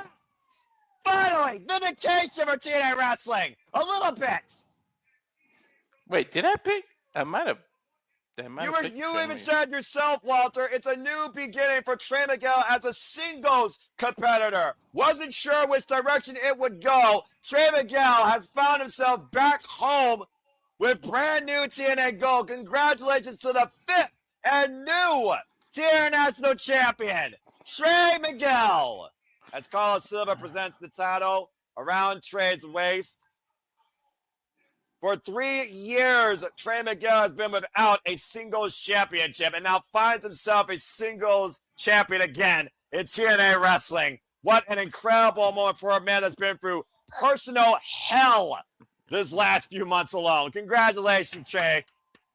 Title back home. Oh, that makes me happy. The title's back home. An incredible moment for one of my hometown boys. This Rascal's decision paid off. That's a good looking title, too. Take a look back here at the replay. Closing stretch of the match. The sliding DDT to the outside, taking Stacks down. And then again, this lightning spiral, turning Stacks upside down, folding him up like an envelope and sealing the deal, bringing home the title. Thank goodness Grace got caught. That's what turned the tide. Sometimes your life's not defined by your past, but how you forge forward in the future. You can't expect the same to repeat, but you certainly can create any sort of new beginning. And Trey Miguel did that tonight at No Surrender. Congratulations, Trey. Look at the emotion on this man. Oh, man, that made me so damn happy. Me too. And now it's time for Walter to present the TNA Wrestling Injury Report presented by Rage Shift Wrestling. Again, subscribe today to Walter Cruz Rage of Wrestling. So, Walter, who's injured right now in TNA Wrestling? Presented by Bioflex. Let's see. The injury report, wrestler Eddie Edwards has been cleared. Oof, looks like I got a busted nose. Look at that busted nose. Ugh. Yeah. Damn. You can see him fixing it. He damn sure had a broken nose. Couldn't happen to a nicer guy. Right. Mike Santana is also cleared. Oh, that elbow is clear. Yeah, but it sounds like he's been having back issues, much like what Moose had, lest we forget. And Moose still fought for that match. Jeff Hardy's cleared. We know he's been going through hell. Well, he got dropped in his head by Bear Bronson on Thursday. Yeah, and he switched styles, man. He's got a submission move now. Jada Stone is in evaluation. Well, considering that heinous attack on her earlier by Tasha Steeles, that sore loser, I'm not surprised. She speared her out of her boots. Yeah, that was during the Battle Royal. So that's all the injury reports so far. Well, while we're moments away from seeing our next match here, again, congratulations to Trey Miguel, the brand new TNA National Champion, bringing that title home to TNA and really creating a new beginning for him in this new era.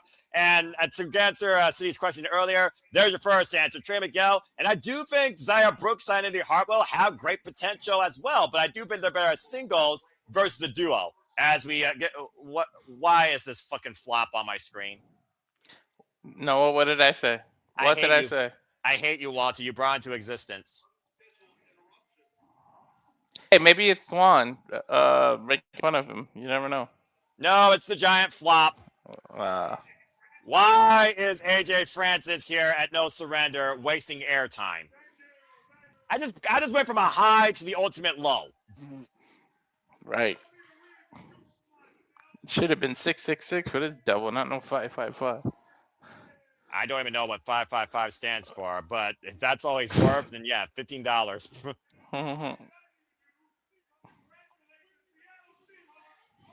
What a random thought. Yeah, congrats to the Seahawks winning the Super Bowl. Do you think Nashville cares? Oh, you used to play there? Well, I'm glad you didn't, because they probably would have lost if you did. You'd be flopping all over the field. Again, that young man's got such a huge future thinking about people. So, hey, now we can actually acknowledge the chat that's far more worthwhile than listening to Flop Dollar here, because no one gives a shit what comes out of his mouth. Stuff cheeses in and get back to wrestling. Daria Ray, move the show forward. Why are you allowing this? I thought you care about wrestling, not talking. No one wants to hear this flop speak. Anyway, so Walter, I pose this to you. We've followed TNA Wrestling for a little while now. We got some new talent. We got some returning talent. We saw Jody Fred surprise the hell out of us.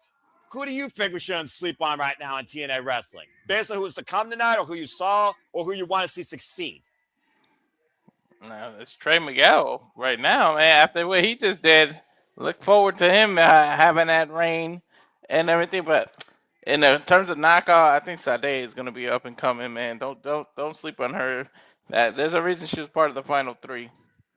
I mean, she's been endorsed by the Hardys, so that's a very fair shout. I like that comparison a lot. And I'll also go a step further based on what I said earlier. I also do think that Zara Brookside will soar high here sooner rather than later. I think she can become a future candidate for the TNA Knockouts World Championship. Of course, with only one shot against Lei Ling Lee as a friend-on-friend bout.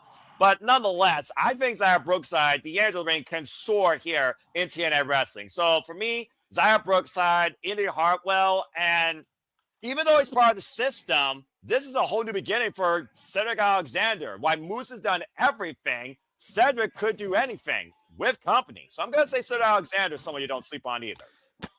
Well, they got to get past Moose. You know, this is gonna be a beef at the Moose got impromptu let out Oh, of the God. system. You know, this is why I would never work at a company because I can't stand sitting next to people like that. I feel sorry for Tom Hannigan. Oh God, we got to hear him on commentary now. Well, I barely listen to him as it is, and more often than not, I listen to you in the chat more than the people on screen. Anyway, let's take a look at our next match here. Vance Warner versus Mike Jackson. The definition of the battle of odd ages. Yeah, let's just call it that. Odd ages. Of course, Mike Jackson wasn't going to bat down from a fight. He's never bat down a fight in 50-plus years of his wrestling career life, standing up for both himself and Mean J. Miller. He might have just signed his death warrant. You know, it's probably not the first time that's been mentioned. As the heir of Warner is back in TNA Wrestling, so says Vance Warner and Steph Delaner, the definition of psychos in the South. At least he has rules. At least this isn't GCW, and he has somewhat of a limit. You really expect Vance Warner to comply by rules? Not really. Yeah, I'm about to say, this is the same man that literally drove Sami Callihan through multiple doors closer and closer to retirement. And referee for this contest, I'm not sure if that's Alice Lane or not. As a shout out, by the way, to Mackenzie Mitchell, Gia Miller, and the TNA Ref Corps, by the way. And you see any potential in Mara Sade? As Walter says, I mean, again, she was endorsed by the Hardys, the former Chikara Jackson. She's gotten some spotlight here, and she did go the distance in the Battle Royale before she got eliminated by, you know, showing off to the camera. So I think it does count for something. Plus, she's coming off that feud with Ryan Nemeth. So there you go. And also right there, sitting by the bay, talking about Lei Ling Lee, the TNA Knockouts World Champion. Of course, re-signed last year, signed from Singapore, and has been defending that gold against TNA and NXT. So we'll see tonight what happens as Ariana Grace still has the chance. This dude's boots are probably older than me. I mean, I literally talked to you about the tail of the tape earlier when it comes to Mike Jackson. You heard me right, folks. His name is Mike Jackson, Birmingham, Alabama. This 76-year-old wrestler has been wrestling now for 52 years. And he's held 2 titles during his entire wrestling career, the PWA Heritage Championship and the Spartan Pro Heavyweight Championship. But he's also been involved in 507 matches. Carnival tie-up here. Dude's gear is older than us. Fuck that. This is his second match, by the way, this year professionally, recorded by Cage Match, by the way. Again, Vance Warner right now in the corner here. And again, though, sometimes you can't define a wrestler by the numbers. And if Vance Warner is not careful, especially with the way his mind works, Mike Jackson might catch him off guard, taking him down there by the arm. Like that. About to say, this is just beyond weird. Again, I think the last time we saw Mike Jackson was literally in the reverse battle royale I on remember TNA that. Wrestling. Dude, this dude's gear is saggier than his skin. Look at Mike Jackson actually challenged Trey Miguel for that Impact X Division Championship back in 2023. Now walking the ropes right now. Ancient, I guess. Go corner to corner. I guess we call this ancient school because it's a little bit beyond old school. I mean, when you're walking more than half a ringside area, you're not wrong. And it looks like Mike Jackson might literally go across the entire top of the ring. Now going 3/4 of the way. I think Mike Jackson was there when they parted the Red Sea. He witnessed it. Oh my gosh. The first time Mike Jackson was in TNA Wrestling, by the way, folks, was 2020. He took on Johnny Swinger, if you remember that name. In fact, Johnny Swinger and Mike Jackson were a tag team. Mike Jackson probably wrestled as entertainment at the Last Supper. Damn. Oh, and coming around, and Mike Jackson goes down. For someone to wrestle at the age of 72, though, still has to speak volumes considering some wrestlers much younger than him have already retired or are going to retire. God. And yes, J-Rod, who previously actually was involved here in Nashville, defended her title against Rachel Leigh. She's a great uppercut. Oh! Also involved in OVW. Nice suplex on the floor. And that's a nice pickup there for JCW. So good for her. Definitely has the makings of a star. Mike Jackson looking to follow. Tope Suicida! Oh my God. Hey, what were you saying, Walter? Rolling out of his bed is Suicida for him. I think Walter's going to have fun with this match. I'm just going to let him. Oh, my gosh. We just saw a 72-year-old do a Tope Suicida, and the crowd is on their feet. Welcome to TNA Wrestling, folks. There's a reason why they call him Action Jackson. Boy, toss back inside the ring. I'm going to lose. Damn it, Walter. You're pricking me. This dude is wrestling at his age, and he probably isn't even allowed to be behind the steering wheel. But will you stop it? Go eat. Freaking kid endorsing the fodder jokes. Not been shop in the corner. 100%. I got so freaking thrown off. Again, folks, in case you're wondering, this match was made during the countdown tonight. That's why there is no graphic. Oh my gosh. That's because there were no graphics when this guy started wrestling. We're just keeping the tradition. Please. And Vance Warner up to the second rope, looking for a big axe. Oh, caught with a shot to the midsection. Mike Jackson takes action, taking Vance Warner down with a back elbow. And again, why has this guy on the NWA challenge for the NWA World Championship? A short-range clothesline. And right now, Vance Warner hooked up for the neck breaker, center of the ring. Oh, my gosh. Is he going to drop the strap? I was about to say, never mind. Into the cover, hook on the far leg, and Mike Jackson gets a 2 count on Vance Warner. Again, TNA No Surrender is currently trending on the X. You can believe it or not. Again, you can be part of the conversation using hashtag TNA No Surrender, but also share this on all your feeds with all your friends, in and out of your TVs and on your YouTube screens or your phone screens. If you're enjoying the coverage here for TNA Wrestling and the puns by the Rage of Wrestling himself, the pun master, more coordinated than the Shock Master, Walter Cruz. Irish whip to Mike Jackson in the corner, back elbow straight to Vance Warner. Vance a little bit rot. Now Mike Jackson up the second, and nope. And Vance Warner just pulled a Samoa Joe after Mike Jackson went for the crossbody. He went high risk, and he failed. And Vance Warner measuring Mike Jackson for the clothesline.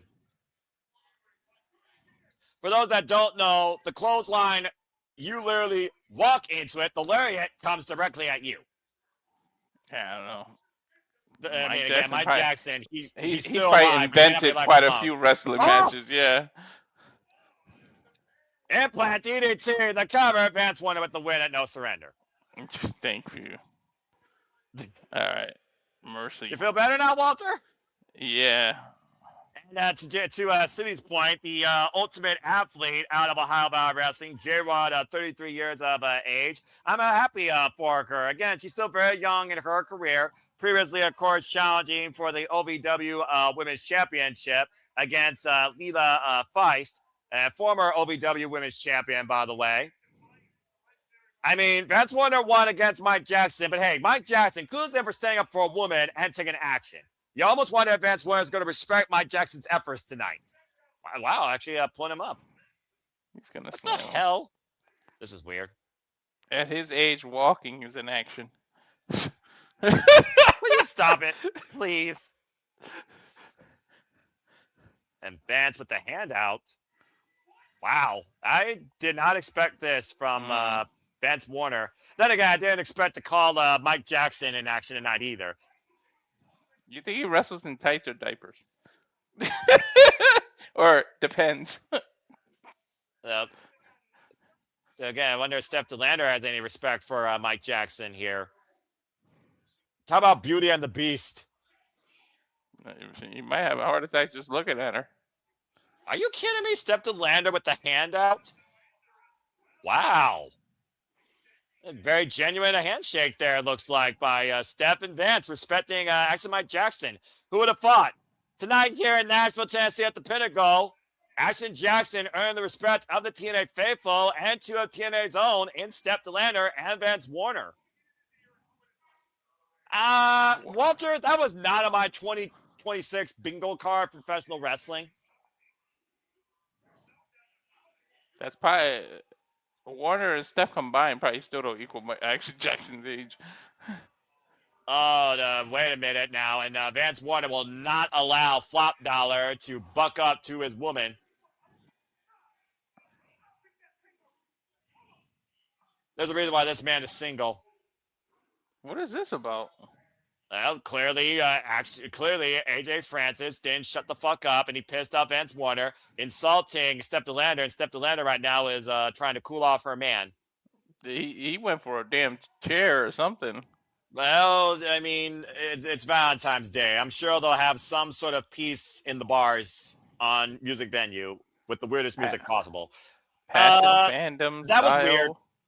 Anyway, to go back to City's point, J-Rod previously faced Rachel Leigh in Ohio Valley Wrestling. So again, congratulations to J-Rod. I wish you all the best in JCW.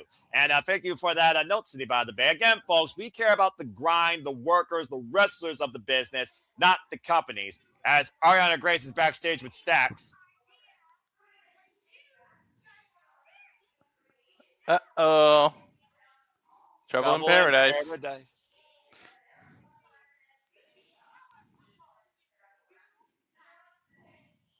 You have ruined everything. Grace, you ain't winning the title either.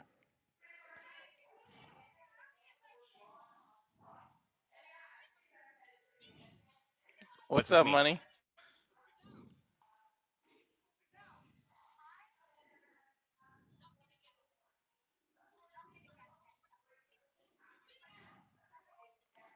Then?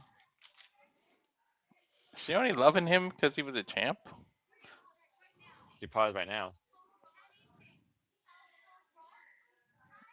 She's making him apologize? Oh.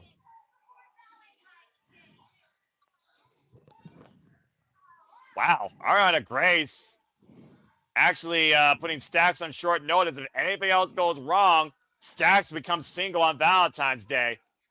Well, as we look ahead towards the Knockouts World Championship, coming up next, the Knockouts Tag Team Championship is on the line with something else that's going to probably make me rage. The Elegance brand, M and headed by Elegance, defend the gold against Indi, Hartwell, and Sarah Brookside. TNA Knockouts World Tag Team Champions is on the line next here at No Surrender. Let's go ahead and take a look at the taglines here. The Elegance brand retained against NXT Saruka literally Tuesday last week on NXT. But Brookside pinned Heather last week on TNA Impact, which allowed them this opportunity. And Indi and Zaya have never tagged together, though, as a duo. But in the past, much like Spitfire and much like other teams in TNA Knockouts tag history, Strange Bedfellas have won the titles. They got to be careful, though, because Ash can be in the building. Hasn't Ash been cleared? Didn't they just announce that? Yes, in fact, she literally returned back to in-ring action, but I hope this Angel soars tonight and becomes the new TNA Knockouts Tag Champion. As here comes Zaya Brookside. Zaya Brookside, of course, no stranger to challenging for these titles. Of course, we saw the Angel Warriors at one point. Zaya Brookside and Lei Lee in a fatal four-way against the Inspiration for these straps. Why does Zaya remind Italians me of Lyra tend to Valkyrie? be that. She's got that Italian heat to her. She reminds me of Lyra Valkyrie.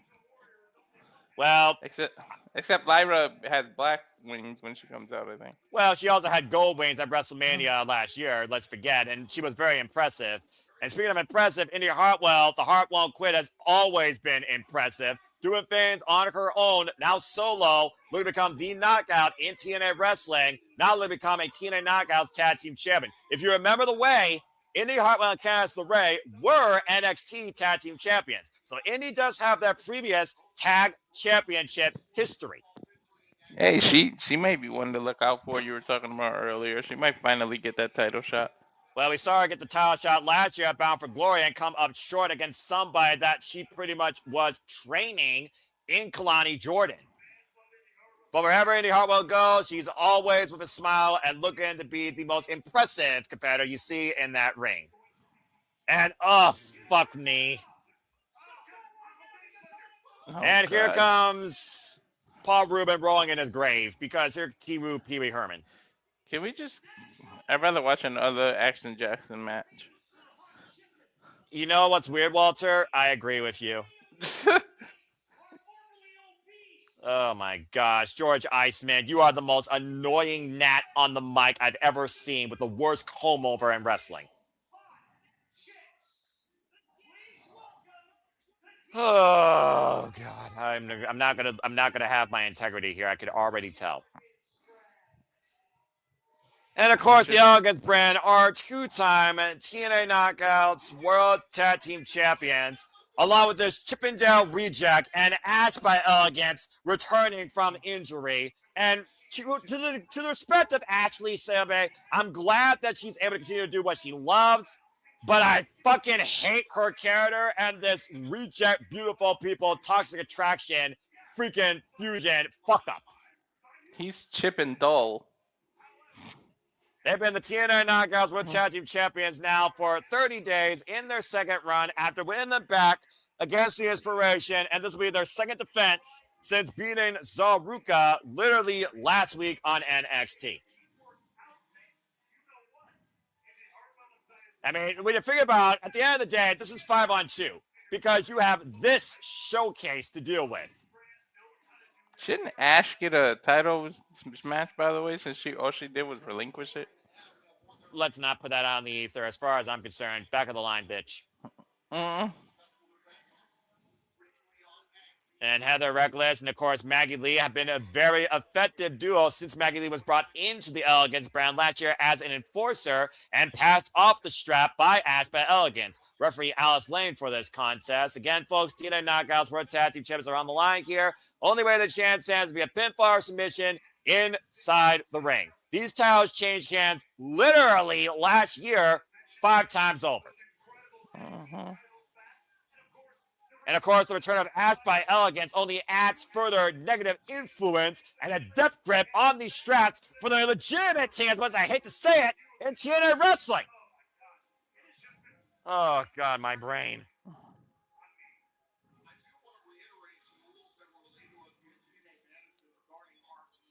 The rings.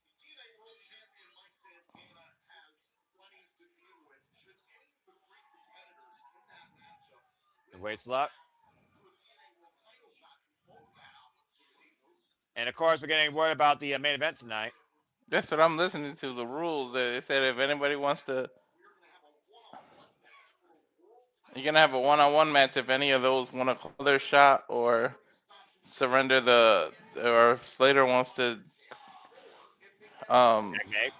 It sounds like basically a lot of questions for our main event versus far more interest than the Elegance brand. But to your point, Walter, it sounds like if Nick Nemeth, that was actually impressive. Cover back press the far leg on Maggie gets a 2 count as Indi Hartwell is showing her own elegance here.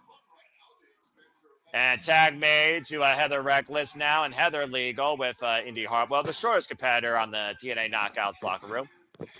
Side slam cover, hook of the back near leg and a 2 count. And again, Indi Hartwell. I do think Indi Hartwell is doing a little bit showboating here versus trying to take the titles. We saw one title change hands tonight that extremely made me happy. This would also make me extremely happy. And of course, Indi Hartwell has had bad blood with the Elegance brand ever since they got involved in their countdown tag match at ringside, costing her against Tessa Blanchard and company. Again, face first. I also want to put this out there. Mr. Elegance is nothing but a stagehand. He is a Chippendale reject. He's never had a wrestling match. He's a fake out Chris Adonis that couldn't make it inside the squared circle. And right now, again, Indi Hartwell, though, teasing the Elegance brand. Sometimes to beat the Elegance brand, you got to beat them mentally versus physically. Nice suplex there by Indi Hartwell, former NXT Women's Champion, NXT Women's Tag Team Champions. The cover over the far leg, and a 2 count says Alice Lane. That could be her undoing. She keeps it up. Well, again, the Elegance brand, they're all puppet circumstances. They lack class.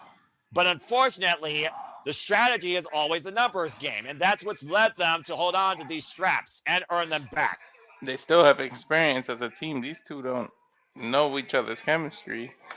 And unfortunately, that's also a fair shout. Matching gear included. Friggin' Party City called, or Nashville City. I don't know what the cheapest costume store is in Nashville, Tennessee. I don't know what the fuck they're wearing. You Uh, know, TNA Wrestling's coming to Cleveland, Ohio. If these are the dominant competitors I got to worry about for the TNA Tag Division, I very much might re-invoke my ticket. the And right top, the now, top, Maggie the Lee, tops look like freaking those church windows.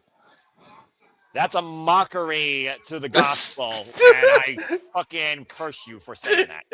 Look at them. You know those windows with all that stuff on it. That's what our top looks like. It's a fashion disaster is what it looks like. Up in the fireman's carry, ripped down by the hair is Indi Hartwell. Little flurry there, snuffed out, and a tag made by the ever statuesque Maggie Lee, the M by Elegance. Cazadora, Heather Lee going Heather. It's the boots of Indi. Little too much showboating there for the double team. Cost the champions in that moment. And a tag made Desire Brookside now. The Angel looks to soar to new heights tonight in Nashville, Tennessee. Indy desperately needed that tag. Short range clothesline, drop toe hold to Heather Reckless in the corner. And of course, Brookside again. Double knees in the corner. Much more tag experience here in TNA Wrestling. Inside Russian leg sweep, takeover in the cover. Hook of the near leg. And a 2 count, says Alice Lane. But still, a tag team environment she's not used to. Well, she was with Lei Ling, actually. I'm about to say, and the Angel Warriors are looking at leave gold tonight. And there's that Chippendale reject getting involved again behind the ref's back. The numbers coming into play, and Heather immediately putting the boots to the back of the shoulder blades of Zaya Brookside. A double stomp. Face first goes Zaya on the turnbuckle. Maybe you'll get better work in Mexico. You ever thought about that, you Chippendale shit? Fuck Chip and Dole. Back of this head to not even a woman off the street corner would freaking date this man, unless they're drunk. Freaking toxic chemistry is what this is. Heather's on fire, though. Right now in the clutches of Heather Reckless. Not too elegant. Look, I'm unhinged, and I don't give a fuck, and I'm sober. And Maggie Lee right now putting the boost to Zaya Brookside in the corner. Anytime I see this on my screen, a mockery to professional wrestling, in my opinion, and a bygone era trying to be rebooted that can fuck off, I'm going to be pissed off, especially when it comes to this being my division for women's wrestling before AEW existed. Again, right now, the snapmare by Maggie Lee, and Heather and Maggie working together. Here's the double cover attempt. That was messy beyond belief. You talk about chemistry. These two are so damn uncoordinated, they're stepping over each other's feet. At least they're frequently doing in and out of tags and staying on pressure. Yeah, you can cut the ring in half, but you still can look like shit. The side headlock right now, and Heather Reckless, for the moment, looking composed and in control against Zaya here. Okay, Ray, bounce. Fucking hell. And right now, Zaya Brookside, again, a world of trouble, being egged on by Ash and the Chippendale reject. Chippendale. I don't think Disney would even hire this buffoon. And again, ripped off down by her hair. Maybe there's a male Hooters he can work at. About to say, these people call themselves the saviors of the TNA Knockouts division. Give me a fucking break. You're the freaking wreckage worse than Miley Cyrus that's freaking taking us back 10 years. Inside cradle by Zaya Brookside and a cover on Heather for 2. Oh, God, a big boot by Maggie Lee. And a cover, hook on the far leg, and M gets a 2 count, holding on to the championships for the time being. And Zaya right now hoisted up by Maggie, who sits her across the second rope. About to double stomp through Zaya's midsection. Brad's about towards center, back press, far leg, hook cover, and a 2 count again for the champions. Again, Indi Hartwell's got to maintain her emotions, so that way there's no way there could be a distraction. She needs as little bit of a distraction as possible here. Zaya has been isolated for a while, though. And again, it's all Elegance brand. Every time we see them, only further influenced by the distributor redeck. And Zaya just sucked the taste out of Ash's mouth, and rightfully so. Could use a new Botox injection. Boot to the midsection now by Heather Reckless to Zaya Brookside. Again, the Elegance brand going to get involved. I'm going to call them for that beautiful disaster that they are. Freaking grotesque train wreck on TNA Knockouts Wrestling. And again, Trying to Heather right crawl. now preventing Zaya Brookside from making the tag. Front face lock applied. There's suplex here, and Zaya trying to fight her off here. Oh, and Zaya gets Heather up and over. Critical moment for the challengers to try and make a comeback here. Needs to make the tag to Indi Hartwell more than ever. Brookside right now, fingertips away. Heather, though, grabbing the leg, dragging her close to the corner, stopping her again in the midsection, not going for the tag. Might have been a bad strategy there by the tag team champions. Got toe hold, tag made to Maggie Lee. And right now, Maggie Lee set up Zaya Brookside for a drive-by single boot to the side of the head. Hey, man, they know how to wrestle, man. Yeah, celebrate as long as you want while Indi boots you all to the freaking floor. And Hartwell takes the brand down, finally. Yep, now this Zaya opens Brookside up with a critical moment to get back to her corner. This should be a tag now. Come on, Zaya, wake up already. Tag. They can't prevent the tag if they're both out wrestling there. chance raining out here. Again, Zaya Brookside finally getting regrouping. And again, Ash waking up Maggie Lee and then by Elegance. Drop the elbow, hits nothing but canvas. Big miss by M by Elegance. Zaya Brookside again figure tips away. Ash panicking here. Heather inside the ring now. And Maggie finally trying to grab a toe. Up kick though by Zaya. Oh, and Maggie hits Heather. Tag into Indi. Look out, Hartwell now is legal. Hartwell going to work. Big boot to Heather Reckless. M by Elegance is legal for the champ side, by the way. Clothesline Bulldog out of the corner. And Hartwell right now, the Heart won't quit. The Heart looking to rise tonight. Nashville, Tennessee at No Surrender. We're going to get new TNA Knockouts Tag Team Champions. Drops the elbow, back of the head. That was impressive. Shoots the half. Far leg hook to it. Heather with that senton for the save. God damn it. Look out, Zaya. Oh! Coat breaker to Heather. Emzo hoisting Zaya up on the shoulders. Oh, God. Michinoku driver. The two women are illegal in the ring. And planted with a spine buster goes in by Elegance Indi Hartwell. Bodies being screwed everywhere. All for the TNA Knockouts World Tag Team Championships. Zaya Brookside and Heather neutralized for now. Indi Hartwell and M by Elegance, the only two inside the ring. TNA Knockouts World Tag Team Champions on the line here tonight. Might be looking for a Hurts Donut. Meanwhile, reversal, roll through by M, the cover. Reversal by Indi, the cover. 1, 2, deep legs hook, able to kick out.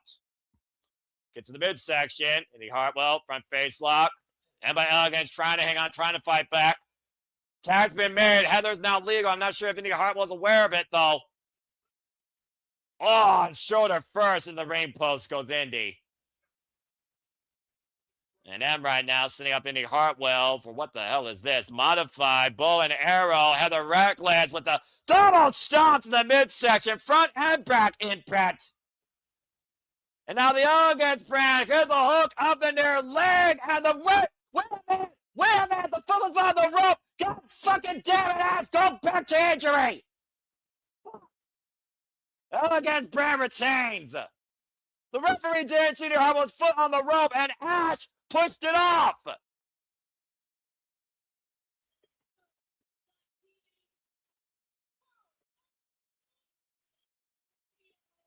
Well, wait a minute. Wait a minute. What the fuck?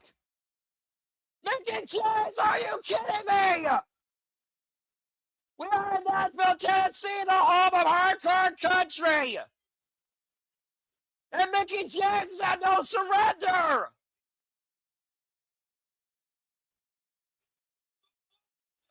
the 5-time Knockouts World Champion and the TNA Hall of Famer, going after Ash by Elegance. What the fuck is happening tonight? Shoved off. Oh, look out here. Look at Brass! Snatch the freaking hair off her head, Mickey! And of course, we talk about the legends of TNA Knockout social media. Brookside and Hartwell coming to Mickey James' aid. Mickey James and TNA! Oh, wait a minute. And Ash by Elegance saved by Pee-woo Teamy Herman for now. It is Nashville, so it makes sense. Yeah, the personal concierge saving Ash tonight for everything she's worth, and it ain't worth a damn dime. Nashville just went hardcore country. Well, at least someone that is elegant took the spotlight from this freaking walking car wreck of a threesome. Either way, thanks to Ash, fuck her, Elegance brand are still TNA Knockouts World Tag Team Champions. Now that's somebody who is elegant. What a moment, though, here tonight at No Surrender. Mickey James coming back home to the place that defined her, TNA, that didn't throw away like trash, unlike the Elegance brand that are trash. Well, this just got a whole lot more complicated. It almost makes you wonder, is this going to be more than just a one-off? Multi-woman match. You need the numbers to match, like you said. Well, I mean, the last time we saw Mickey James, she was inducted in the TNA Hall of Fame at Bound for Glory, to your point. Oh, yeah. And no one can deny the impact that Mickey James has had on this business and TNA Wrestling and this Knockouts division. A very impressive showing by Brookside and Hartwell, a victim to the numbers and crooked thievery tonight at No Surrender, with Mickey James returning to their aid. Action Jackson and Mickey James, two people I didn't think I'd be saying tonight. Well, one was a pleasure. The other one was a time capsule waiting to happen. Well, unfortunately, the Elegance brand took care of business the only way they know how, by the numbers and by piss poor antics. And again, they'll be back in the Music City tomorrow night. So when you watch TNA Wrestling Thursday night, you're going to find one person put into a guitar coffin named either Elijah or Mustafa Ali. There you see the total nonstop schedule. Again, the next time we cover TNA Wrestling for you live here will be for Sacrifice, March 27th, followed by Rebellion, April 11th. And right now, I'm not thinking about going to Cleveland. For those that are wondering, I'm not thinking about going to Cleveland. And again, stay tuned, TNATix.com if you want to be part of TNA Wrestling. As No Surrender continues here from an elegant car wreck that was anything but elegant to something that might be violent by design, BDE goes one-on-one with Eric Young as Eric Young looks to cleanse TNA Wrestling of BDE tonight. But will BDE purge this violent man from the ring? As we saw last night, here's a little bit of recap for you, Walter. Eric Young was trying to recruit BDE for his cleanse purpose, and instead BDE said no and ate a pile driver for his answer. How far are you from Cleveland? Probably about an hour and a half to 2 hours. And then Eric Young on the clearance put his hands on an official and then pile drove not one, but two security officials. World-class Maniac on full display this past Thursday night on TNA Impact, and BDE was left out, laid out. All right. Well, now I can finally decompress now that the worst part of this show is finally over to a degree. Fuck that NXT, fuck you Stacks, and fuck Ash, and thank you Mickey James for returning on my screen. Give me a little bit of happiness. Now we move on to BDE versus Eric Young. This is a reset here. Only if that bus goes off the road, Safet, or a cliff. Earlier on today, BDE, of course, took social media by storm. And Eric Young, again, master manipulator. Eric Young, let's be honest here, Walter, he never wants allies. He wants manipulation. He wants people under his thumb that will follow this mad cacophony of freaking poetic illustration by this man of riddles and violence. Violent by design, super elite, Northern Armory. Every single one of those groups were underneath the cult following influence of this world-class maniac, and none of them were better off from it. Mm-hmm. And the fact of the matter, this man has lived or died 6 or 7 times in this company alone and has held practically every piece of gold outside the TNA national title. Shows how dangerous and formidable this Class 1 TNA wrestler is. He's technically a walking zombie the way he died several times. Zombie, zombie. Mhm. But I Yeah, mean, his cause. I mean, if you think about it, I mean, he has a reason. He's just trying to put TNA first. He's tired of outsiders coming in and doing things. yeah, but again, you can only live in the past for so long before you have to move on in the future through the present, and the present is constantly changing. We've seen the change of TNA wrestling. WWE, fuck off. They're not a new era. They're the same old shit. TNA wrestling is literally a new era. ANC, new leadership regime, new young wrestler talent, and BD immediately on the attack. To my point. I think he just put his back Whoa! smacked into the table. Yeah, it seems like it's not bothering him at all right now. BD once again the tope, once again on the attack. Over the top. Tope on Hilo slingshot. No, I Wiping meant out the Eric. TNA original. Eric Young hit the table, man. I heard it. It was like poof. Again, this match is not even official yet. To your point, the bell is not rung. Off the top rope. Mhm. Oh, kick to the midsection. Oh, before the bell ring, double knife. Look for the power driver, jackknife, takeover 2. Count only. Almost ended just like that. Oh, and a short range clothesline. Damn, he almost Fast took and his head furious, off. and it only took one shot for Eric Young to put BDE down. He took his head off with that, man. And again, how is BDE's neck from that pile driver? You saw him grabbing and clutching the back of his head and neck. That pile driver was literally yesterday on Impact. How does this dude freaking wrestle with his boots untied? Like, what is wrong with Eric Young? Dude, that's a therapist question that even they can't answer, or a psychologist. Irish whip, reversal. The man that might as well run a mental asylum. Nice escape out of the corner, off the second rope.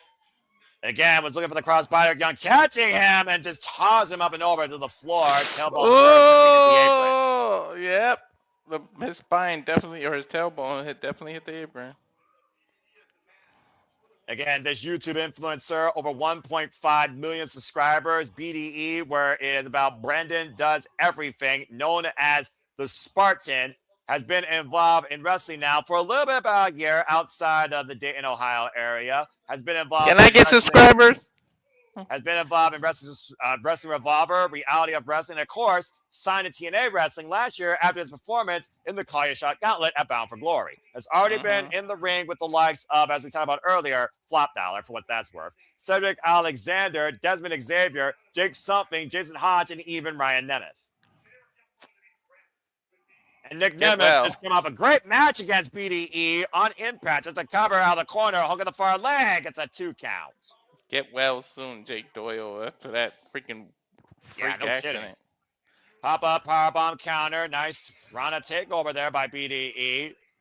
And again, throwing Eric Young off his game once again, taking him up and over. BDE staying in control. Pop up again. Eric Young catching him though, and the strength of the world class maniac might come into play. Oh no. Oh man! Eric The right Young's power bomb on the TNA logo. Center of the ring. Hook of the far leg. Eric Young side press and a kick out 2 by BDE. Eric Young ain't young no more. He's a vet, and he's not used to that fast, that speed anymore. When he was running the X Division and things like that, man, he bulked up. He became more of a hardcore person and more about strength than stamina. So he's not used to this anymore. 46 years of age, 28 years involved in this game, trained by Scott Demore, original member of Team Canada, and again, former Impact World Tag Team, former Impact World, former King of the Mountain, former TNA World Heavyweight Champion, Global Champion, TNA World Tag Team Champion, Television Champion, covered here by Eric Young, kick out 2, and as much as I hate to say it, former TNA Knockouts Tag Team Champion alongside ODB. He's held every title in this company except for the X Division Championship and the International Championship. International's kind of new, so that's why. He was in the finals last year, though, in the tournament against Flop Dollar and Steve Macklin. Netbreaker, here's the cover on BDE by Eric Young, gets a 2 count. Not to mention one of the damaged dog collar matches in recent TNA history against Steve Macklin for that title. Now the cravat being applied again, adding further pressure to the neck of BDE. Again, you control the head, you control the body, Walter, and we know that pile driver is going to have some stinger effect. Yep. Especially with the way he delivers it. Some call that already, pile driver the most dangerous pile driver in the game. it's already a dangerous move all on its own. Shots to the midsection right now as BDE tries to overcome this madman. Definition of mad. Swing and a miss. Trap at the arm. BDE hooking up Eric Young. Oh, reverse DDT. Cover with the far leg. Out of the ring. And at 2 counts. Says referee Frank Gusteau, who apparently outran Rosemary. BDE right now have a rare chance to capitalize here. Rolling in. Caught. Oh! And a power slam by Eric Young. Cover hook the far leg. And a 2 counts. The 2-time former TNA World Champion might be getting a little frustrated here, though that BDE is still hanging. Take a look at the replay here, Walter. Great takeover. Oh. Yeah, he's frustrated that he can't put the young gun away.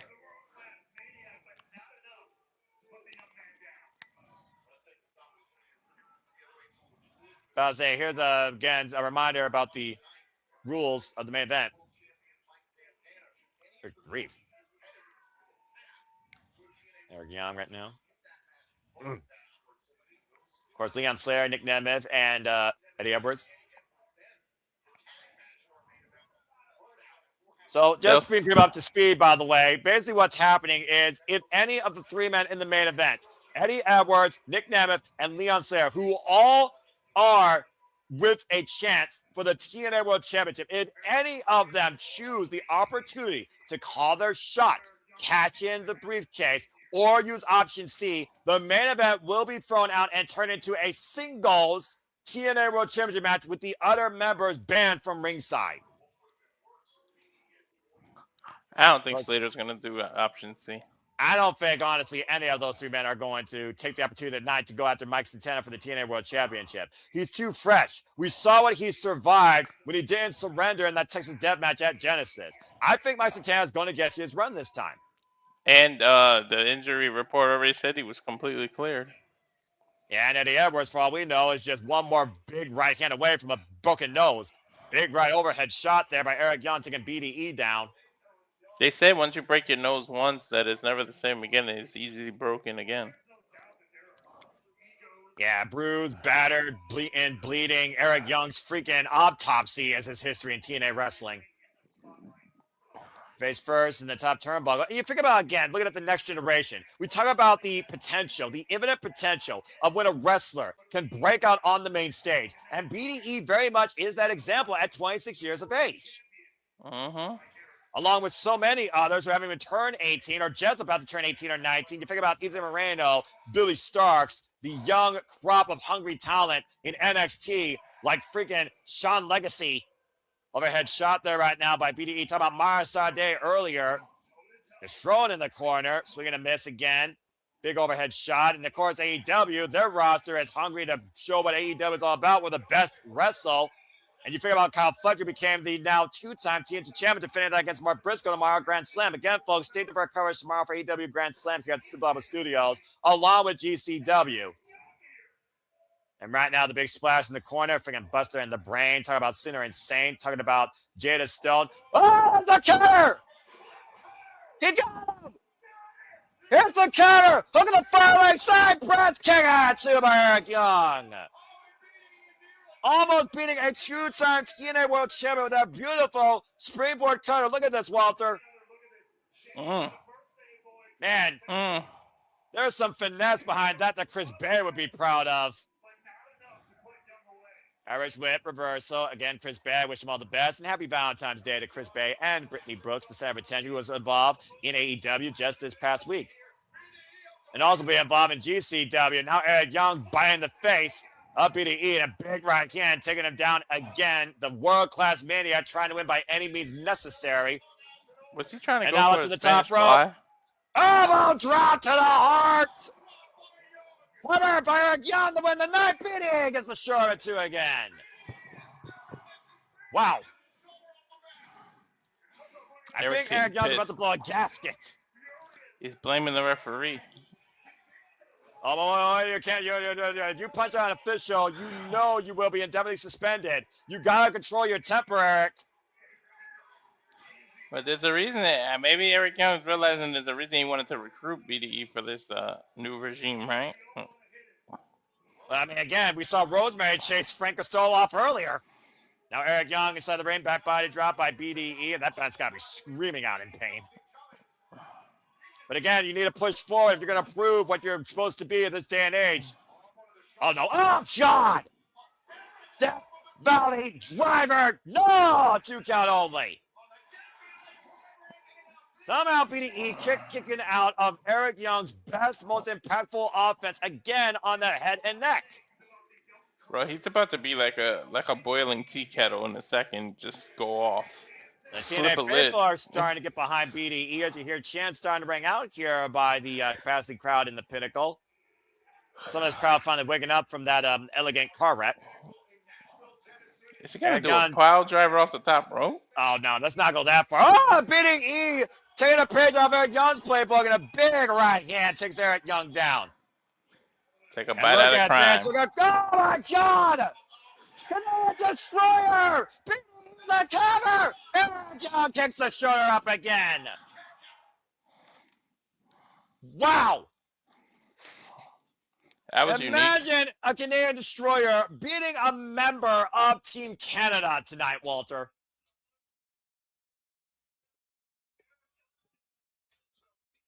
And BDE staying in this matchup as much as Eric Young has. And once again, BDE going to the high-risk district, looking for something big here. Oh, no! Pushed up in the corner, and BDE loses his footing. And that company where the sun don't shine, and Eric Young going to BDE up for the pile driver! Cover 2, Eric Young with the win! Putting down BDE tonight, the world-class maniac succeeds. Damn. Back-to-back pile drivers on back-to-back days come down to BDE's downfall. Frick Costello getting the hell out of the ring. I don't blame him. Eric Young's still very much a dangerous man, and I don't know if his point's proven about this cleanse. Eric Young wins tonight, though, at no surrender. Again, tremendous effort by BDE, but an emphatic pile driver by Eric Young puts BDE down tonight. Literally capsizing his body off the top rope to create that opportunity. And add even more insult to potential injury to BDE at no surrender. Yeah, Fred fired up. Eric Young got to know he was in a fight, though. Well, that was wild. Speaking of wild, here comes the Wild Child, who again will be challenging for the TNA Knockouts World Championship. As Myla Grace and Harley Hudson, congratulate her.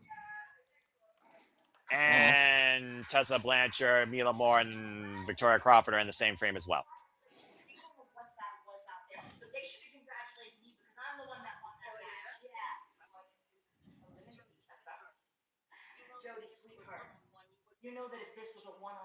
Almost sounds like she challenged a one-on-one match.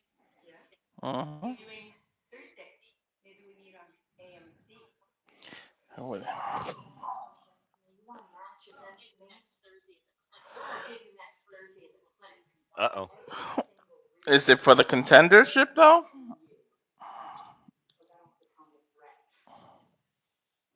Apparently, it's not for the contendership, but apparently Jody Frett might have a real threat on her hands when it comes to her condition for the TNA Knockouts World Championship. And speaking of which, we'll find who's on the other side of the marquee soon enough. It's time for Layling Lee to defend the gold against NXT's Ariana Grace. And according to Ariana, if things don't go her way tonight, Stacks will be a singles man this Valentine's Day weekend going forward. Go, Lady Ying! Oh.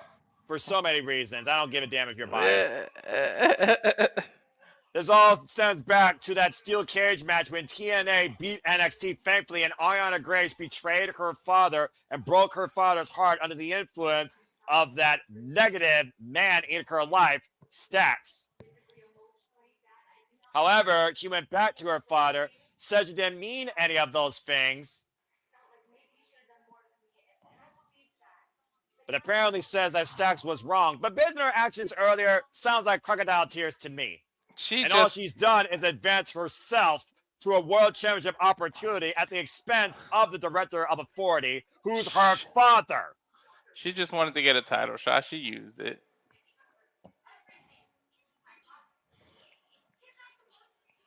Yeah, well, clearly, Walter, there's a disconnect somewhere in this triangle. Yep. Now, whether or not it's Ariana Grace and Stacks or Ariana Grace and Tina Morella, this match might literally give us the answer. Well, it sucks to get broken up right before Valentine's Day. Well, you're a fool in love. That's what happens to you. Why do fools fall in love? I don't know. I That's never all you did. getting out of me. I don't know. I never did. And I never will. And You of love course, right now we're wrestling. getting a cold opener here, folks. As we see Ariana Grace stole the Cobra yesterday. Will the Cobra strike tonight? We get set for the TNA Knockouts World Championship. Here's the tail of the tape. There's a small differential on height. Ariana Grace, 5'7", 5'3" for the champion. Warriors Way versus Graceland on the signature moves. And of course, the accolades. This is, of course, the first ever run for Layla Lee as the TNA Knockouts World Champion. And Ariana Grace is seeing her first major championship in her wrestling career. Because she never deserved it. Well, thanks to her father, she has the chance to get it. But we are dealing with the most lethal striker in TNA. For those that don't know, she does have a background in karate. Yeah, talk about privilege. Jeez. Yeah, well, Stacks might be privileged to stand alongside her longer than the next 15 minutes if this match goes Ariana Grace's way and that title unfortunately returns home to NXT. It better not. You saw the confrontation, though, Walter. Ariana Grace literally put Stacks on notice. Things go right, or I'm done with you. Stacks probably pretty much going to do everything in his power. Make Well, I sure mean, it hell, doesn't. Stacks doesn't have the gold, doesn't have the woman. I think Stacks pretty much is literally left on his own solo with nothing. Mm-hmm. And of course, for those that don't know, Ariana Grace has barely been wrestling, and I do mean barely wrestling. I believe her last singles victory was last year in December, and it was in TNA of all places. As we wait for the TNA Knockouts World Champion to come out. I think her last actual match was when she partnered with Santana, wasn't it?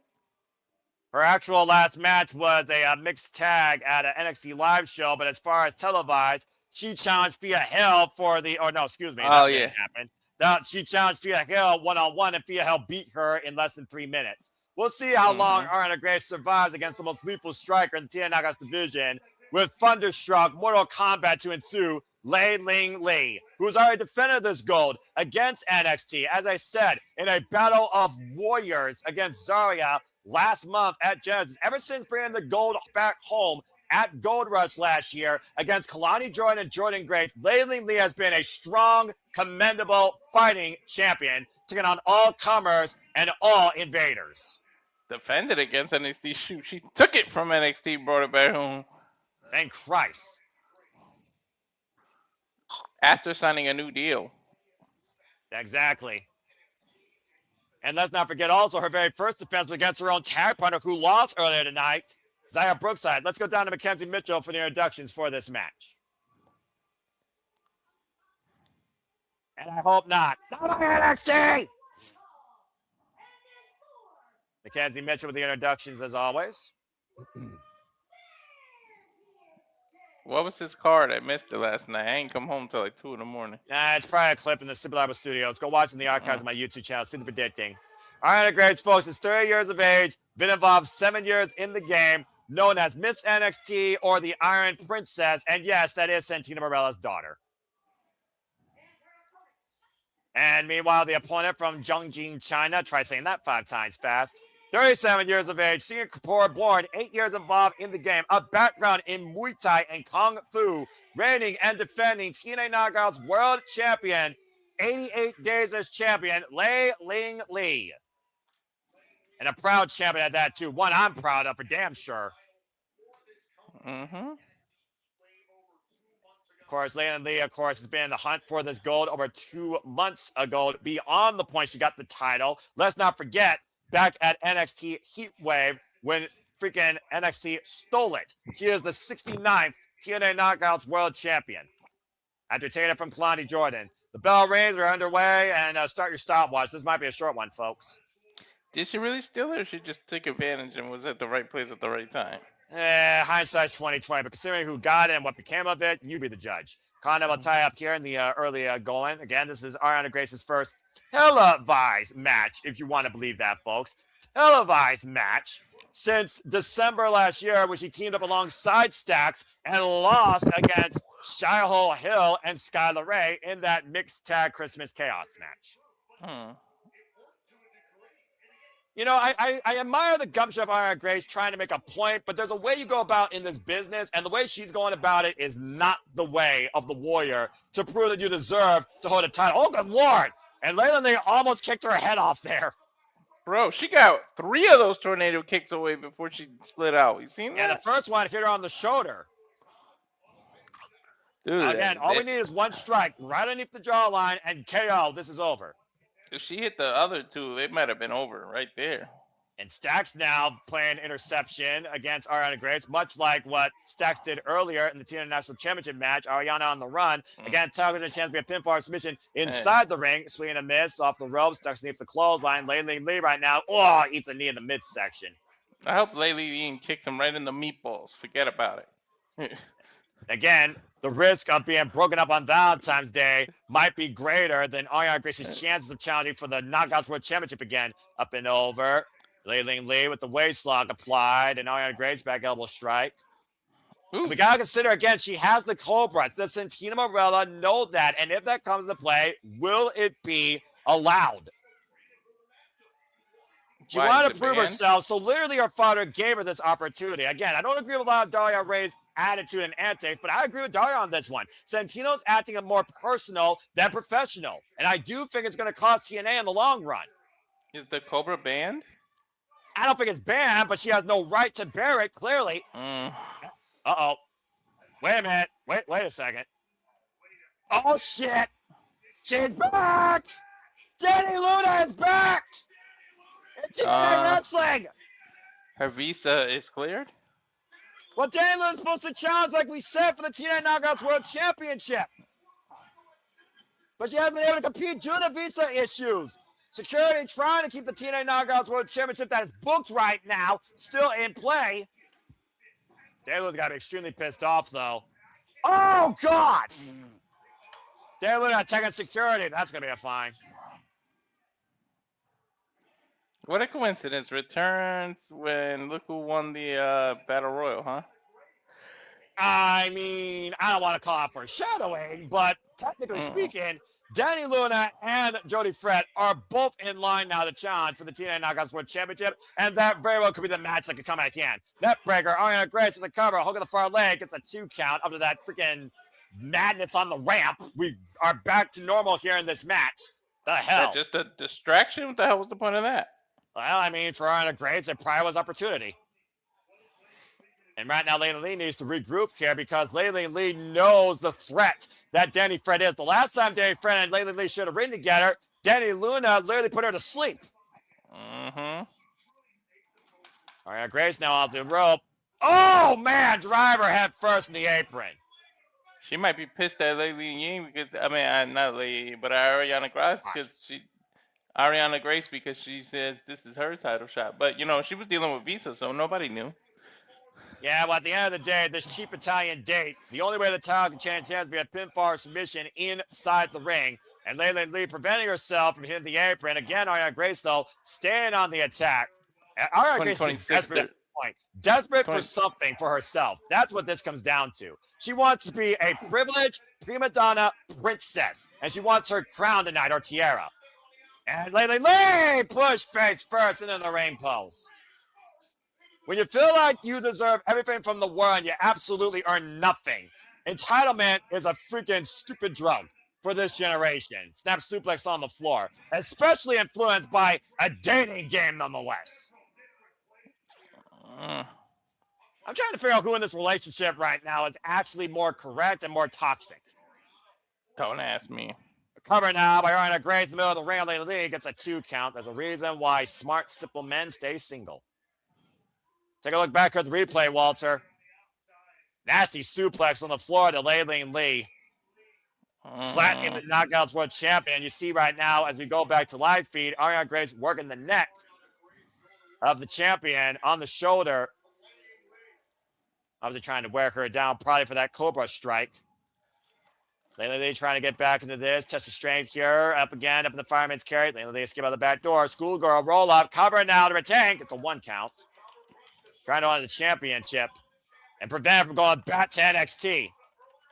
Again, critical opening here for the champion right now. Ariana Grace looking to capitalize, looking for the net breaker. Now the backslide, the cover. 2 able to escape is Ariana Grace.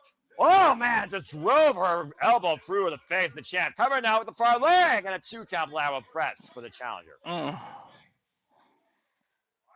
again, I give credit to the Knockouts World Championship not going to Daria Ray or Santana Marella and challenging this call. Just simply defending the title against everybody that wants to take it from her. But I do wonder, does Lei Lee agree with Ariana Grace's stick? Does Ariana Grace deserve a chance?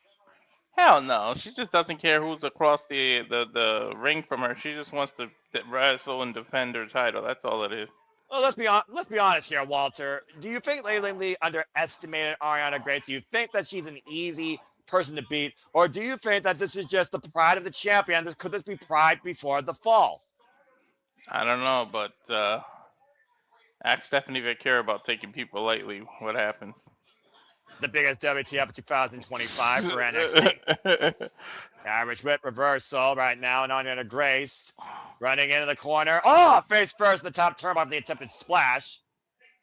Any given day, man, all it takes is 3 seconds. And right now, Lei Lee needs to mount a comeback here and take out Ariana Grace, because at this point, to your point, anyone she's in the ring with is a threat to the TNA Knockouts World Championship. Gets to the midsection. Ooh, round kick. Takes down. Oh, man, a pump kick. And Grace is going to pay the price for her pettiness and her sins tonight, in my opinion. Going to lose a boyfriend and going to lose a championship opportunity. The Warrior Spirit right now, burning bright. Lei Lee running into the corner. Picking up where she left off here, just mounting Ariana Grace with these fists to the head. Here at No Surrender, just heeing off against Ariana Grace, who again has the height advantage, if anything else. This young woman, single mother, of course, that came from Singapore with a dream. Probably had a suplex. Lei Lee now with the cover, sits in it, hook of the leg, kick out 2 by Ariana Grace. This honestly might be Ariana Grace's longest singles match to date. So good Brazilians there. Trying to get some encouragement or some wisdom from her boyfriend, soon-to-be ex-boyfriend, if things don't work out here. Stats cannot get involved here physically, or he will risk his girlfriend, then be girlfriend positive, get disqualified. Now hook of the head, inside cradle, and 2 counts. Again, throat thrust here. Great counter by Ariana Grace. Oh! Face buster on the knee. And the twisting neck breaker shoots the half into the cover. That will press, and Lei Lee kicks out 2 again. Oh my gosh.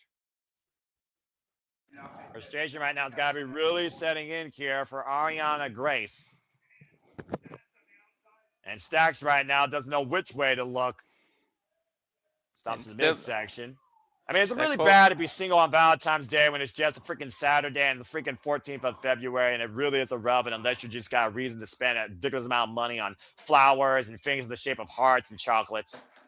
I feel like a woman made that holiday up just to market. Yeah, it wouldn't surprise me. Maybe it goes back to Aphrodite and the fact that everyone was affected for her. I don't know.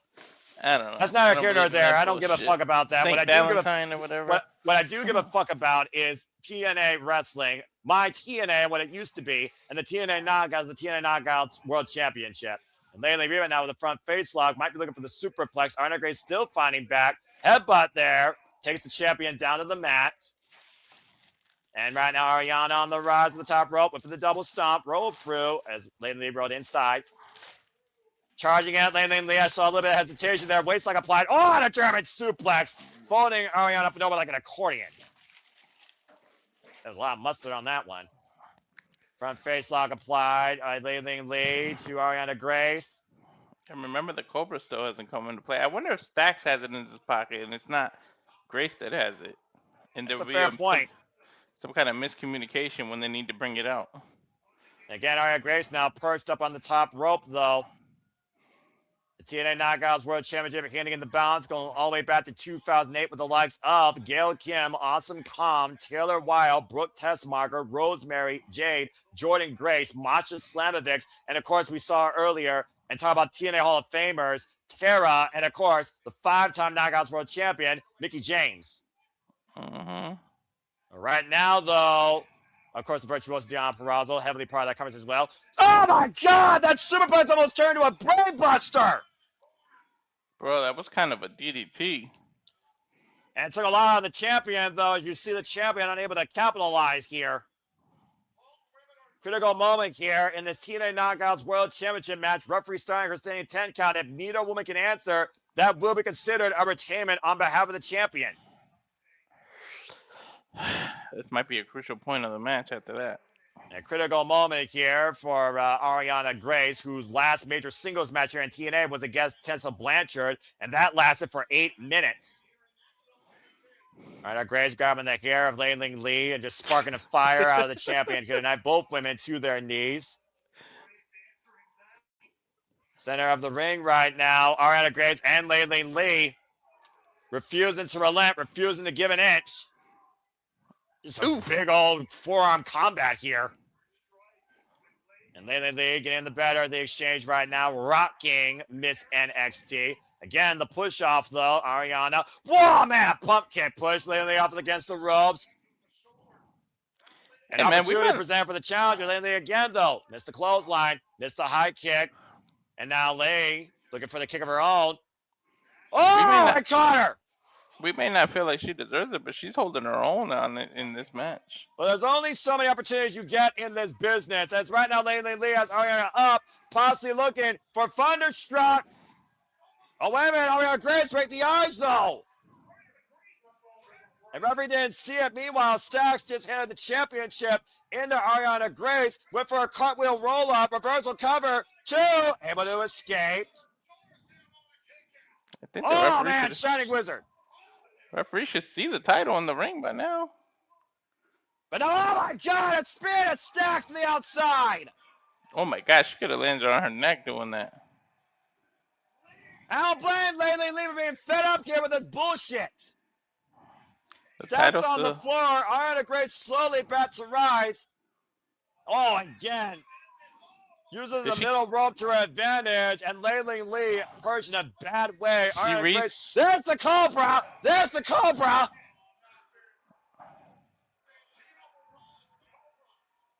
Stolen by Ariana Grace. Oh, the Cobra strikes! And now we better not get a new champion. First in the cover, Ariana Grace has Oh, shit! Ariana Grace has stolen the TNA Knockouts World Championship! Who the fuck is booking this shit? What the fuck? That's because somebody's about to freaking turn in their chants. That's why. Stolen Cobra, stolen hearts, stolen titles. This is a travesty. This is an absolute travesty. And you see, once again, reluctant President Carlos Silva handing the TNA Knockouts Championship back to fucking NXT and Ariana Grace for the first time ever. Stats keeps the girl. Grace gains the gold thanks to her father. Santana Rally deserves to be fired. There's only one person right now that's happy about this whole situation, and it's not the fucking president. It's fucking Ariana Grace. Make that 2 people. Hi, guys. Fuck off, JJ. She has done absolutely nothing to earn this opportunity, to earn this accolade, to even earn this spotlight tonight. And now Ariana Grace is the face. Shut the fuck up, JJ. And now Ariana Grace is the face of the TNA Knockouts division. Fuck her and fuck your NXT. Mm-hmm. This is where the darkness begins to fall on this company as I know it. New era, my ass. It's a Oh dark my moment God. for an acquisition waiting to happen. As we got a I commercial break, fuck television. I'm gonna go get a drink. You two fuck off and go enjoy your freaking NXT stuff. look. The whole point of the Emmanuel card, Walter, Mm-hmm. if you don't know, is to make a prediction that you think is so outlandish that it won't come true. Mm-hmm. I predicted this shit. Oh. Now, clearly Stax lost his title. I wasn't here when that happened, but I Mm-hmm. predicted Ariana thinking Stax would retain and they would become like the power couple of TNA. Mm-hmm. But just the fact that he won, that she won, I'm like beside myself here because there is no way I thought this legitimately was going to happen. That's crazy. This is some left field And stuff. yes, Noah's right. If you go to the Simply Reliable Shorts channel, granted, it's a much longer video. It's not exactly a short, but it's on there. And you can see the entire thing. We predicted the Mm-hmm. Knockouts tag match. I played a card face down and ended my turn like you would in Yu Gi Oh! Then, when my turn came around again, I summoned the Emmanuel card to make my prediction. You've got to watch the whole video, see how everything transpired. It was fucking hilarious. But I just cannot believe that she actually did it. Using her father's Cobra, nonetheless. As soon as I saw her break the Cobra out, I was like, oh shit, she's actually going to win. And then she struck the 3 count. I was like, dude, I have to get in here. Noah's going to be Noah-ing, not his Mm-hmm. NXT. I knew he was going to be hot, but goddamn, I called that shit. The title has been in NXT like twice now, 3 times. Damn. Yeah, 3 times JC, Kehlani, and Mm-hmm. now Ariana. It's crazy. And both times that TNA got it back, they got it back on NXT shows, not on TNA shows. Mm-hmm. So Roadblock is coming up at the end of March, and then of course there will be Stand and Deliver. Yep. I don't know. This is just crazy. Ah, I wasn't expecting that shit. Agent I Zero. just can't believe that it happened. Yeah, I didn't think they would actually pull the trigger.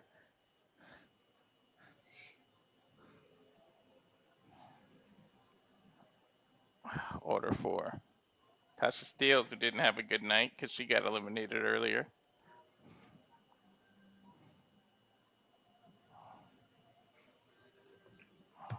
In I forgot Ali, what. we trust. I forgot who I think I picked Order 4 for this because I think the Righteous has hidden agendas. They're not here to really be the Hardy's teammates.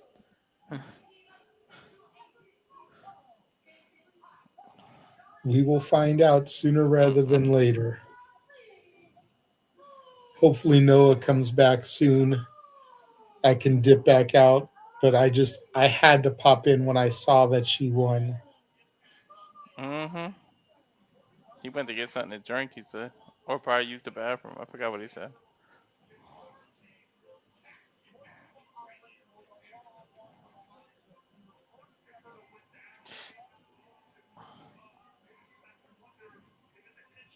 That is a huge dude, yeah. Agent Zero is really the X factor of this whole match.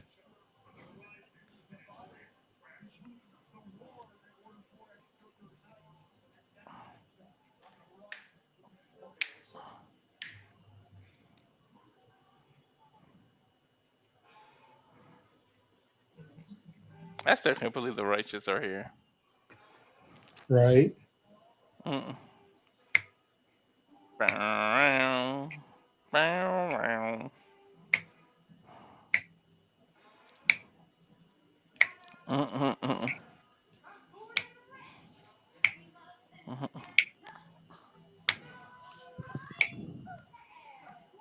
Mm, mm, mm.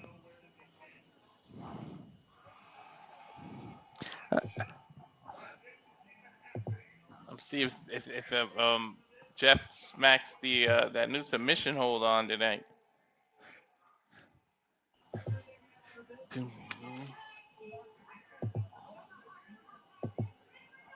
Oh, Jeff got some righteous paint. Paint.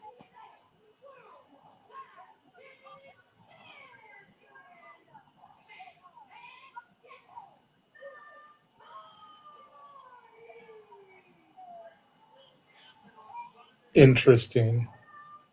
What? That they let Matt have the other title still? Well, just that they're all like righteous out. Yeah. And Jeff has the other one behind him. Oh yeah, I see it on the I back. think those are the House of Glory Tag Tag. Championships. Yeah.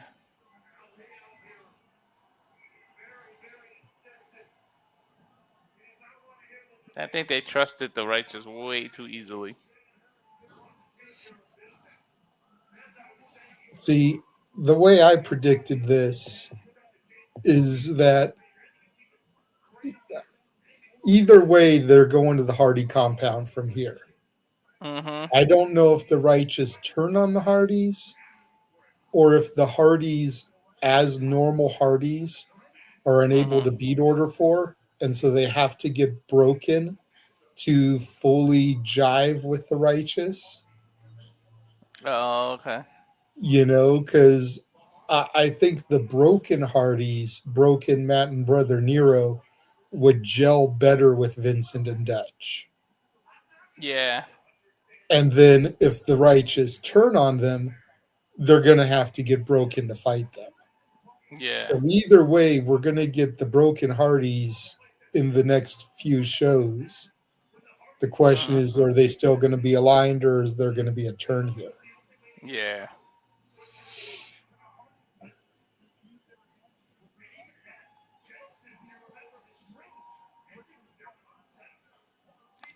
Mm, mm. Damn, there's a sea of Hardy fans. Well, dude, they're in Tennessee. North Carolina is not that far. Mm-hmm. Mm-hmm.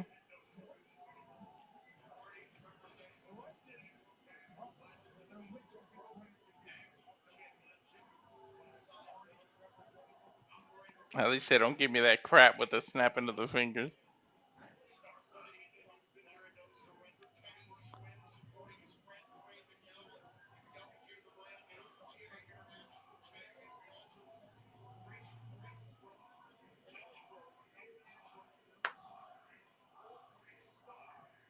Oh my god, Ariana Grace actually did it. Fuck.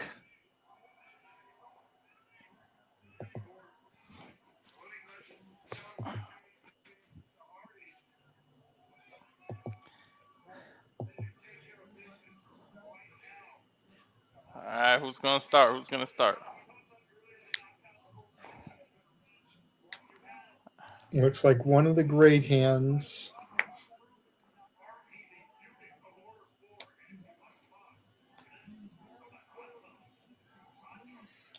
Yeah, Nick. He lost it when Ariana Grace became Knockouts champion.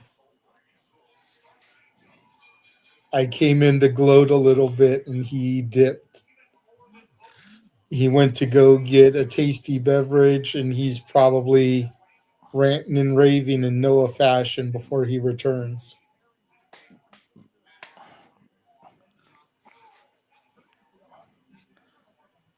Damn, Matt already tagged out.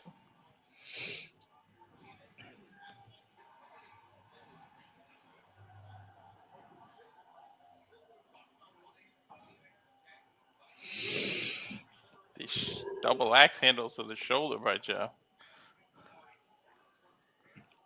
Vintage Hardy Boys there. Nice arm wringer.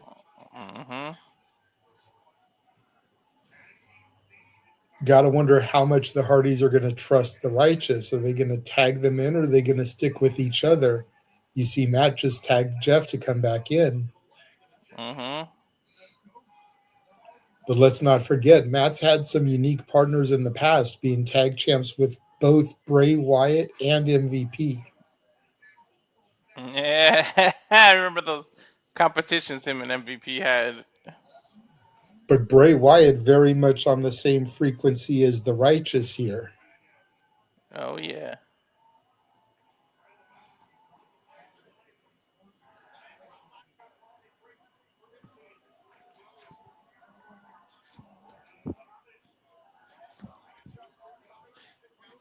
Thirteen five.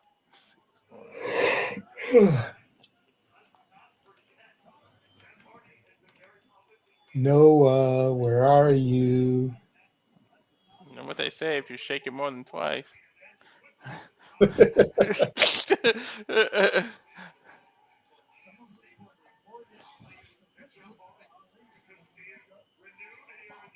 Ooh, everybody's in the ring now.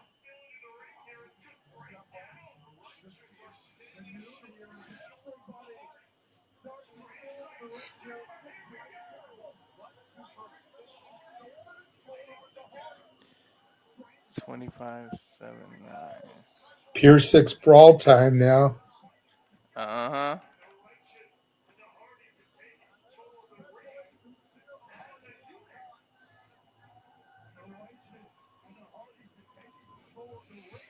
I still think about Special Agent Oso every time they talk about Special Agent Zero. Yeah, right? Yeah, see that? I just don't trust this.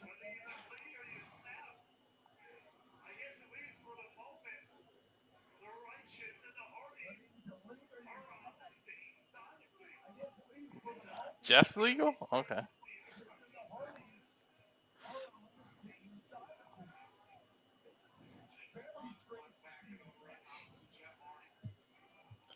No, Sandy, Noah's not having technical difficulties or anything. He just got pissed that Ariana Grace is the new Knockouts champion.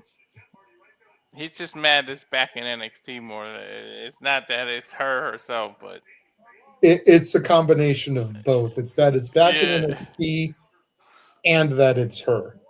Yeah. I don't think he'd be as mad if it was with someone like a Fallon Henley or a Kendall Mm-hmm. Gray or a Ren Sinclair, somebody he actually likes.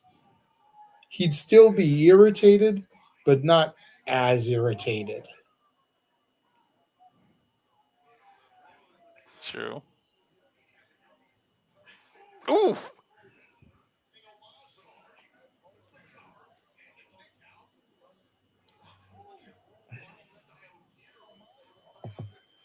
Yes, Charles, it did. The Emmanuel card came to fruition.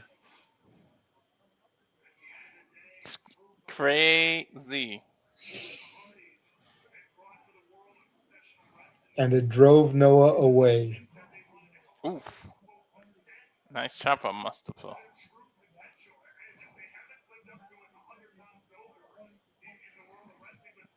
Why is everybody so happy? You talking about some yes.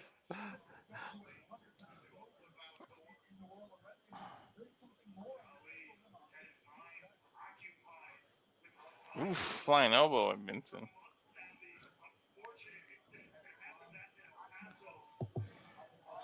Exactly, Charles. I'm sure Noah will be back in time for the main event, Sandy.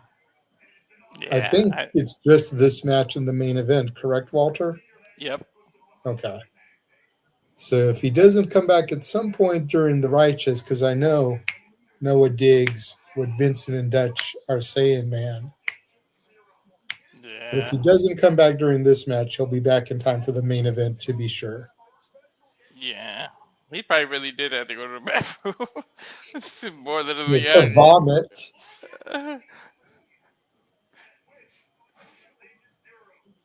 Ugh. Dude, Why the would strength of zero. right?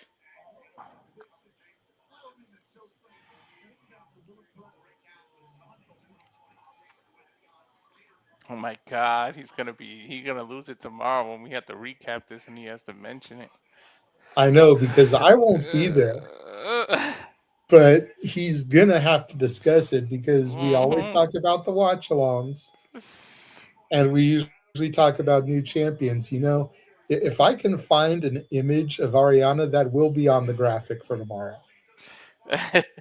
just to add to it. um, Vincent getting double teamed out here.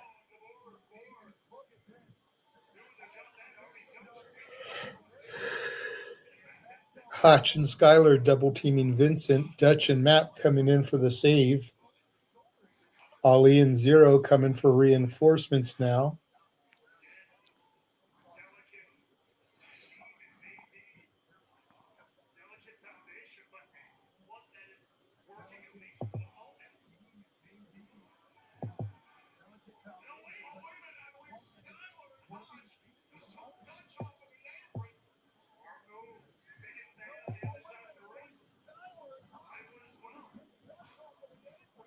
I think Dutch got tripped on the apron. Nice backflip there by Ali. Tornado by Vincent. He's gonna force Vincent to tag one of the Hardys. And that's the only one there on the edge. I Jeff like and what you Dutch are did. down. There's the tag. Matt's the only one there on the edge, huh? Layers. Mhm.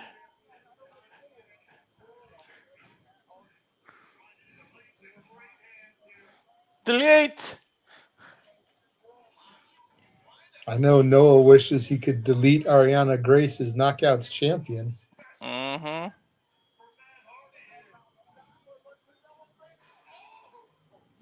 I'm going to enjoy going back and rewatching Shenanigans. Mm-hmm. Looking for clips. Hell yeah. I think Matt's setting up for the twist of fate. Delete. Kick to the midsection. Oh, chop block there by Skylar. Or no, that was Tasha. Hobbs. Excuse me. Skylar's in the ring. Yeah.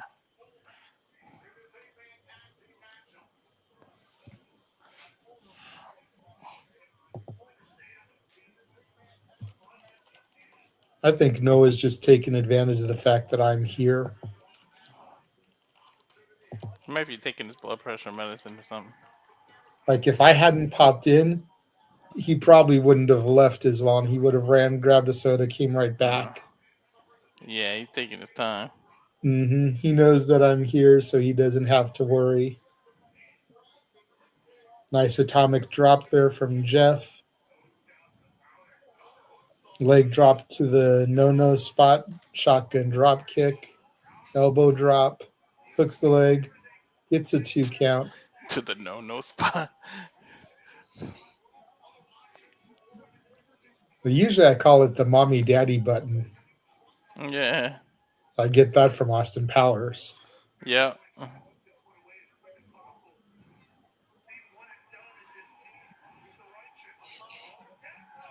Nice back elbow from Jeff, taking out both the great hands.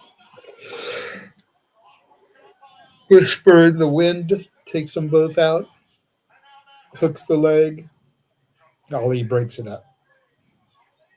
And now Ali attacking the rest of the Hardy Righteous corner. Here comes Vincent, duck the clothesline. Nice whirly bird into the side Russian leg sweep. Spear knocks out Vincent. Here comes Matt. I don't remember who's legal. Twist of fate.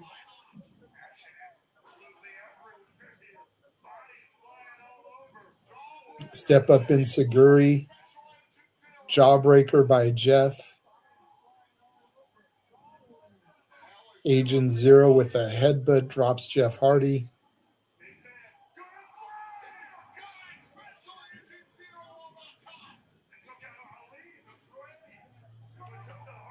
Jesus, suicide dive there by Special Agent Zero. Flying. And now Dutch up in the ring. Don't do a Dutch. Off one rope. Jesus Christ. Cannonball over the top rope from Dutch. Cannon Dutch. Came crashing down and it hurt outside. Mm-hmm. No shit. When Dutch and Zero get in this ring.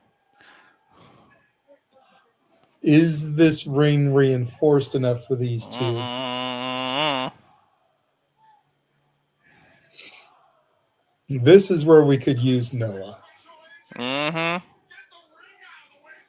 Business is about to pick up. Hell yeah. Both men trading shots center of the ring. Dutch getting the advantage on Agent Zero. Irish whip. Nice power slam from Agent Zero to Dutch. Vincent comes in. Looks like he's trying to put a sleeper on Zero, but Zero just snap-mares him over. Now the Hardys double-teaming Agent Zero.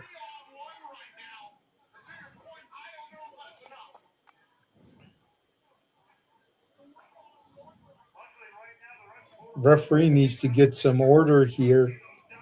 At the end of the day, babyface or not, it's a 3-on-1 attack.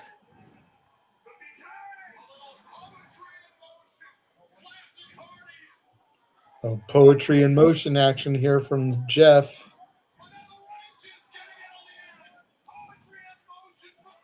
And now Dutch in position. Vincent hits it off of Dutch, the OG style. Mm.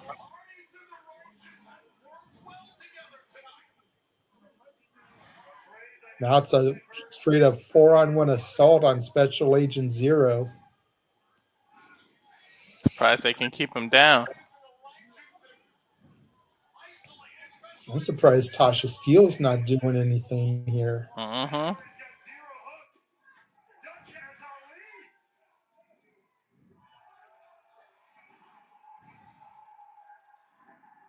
The hell are they setting up for? Double twist of fate.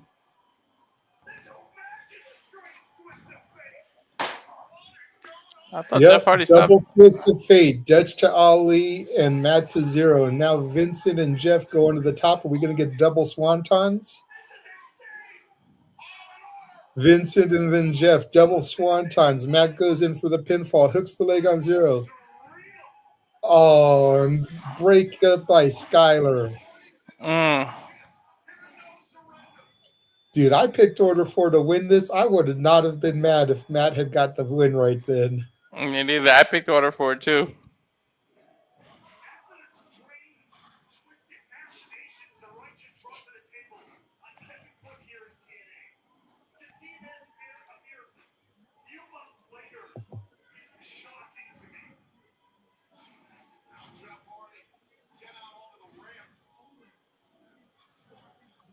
Jeff Gosh. just thrown out of the ring. Now the great hand's going after him. Oh, they're gonna throw him off the stage. No, don't do this.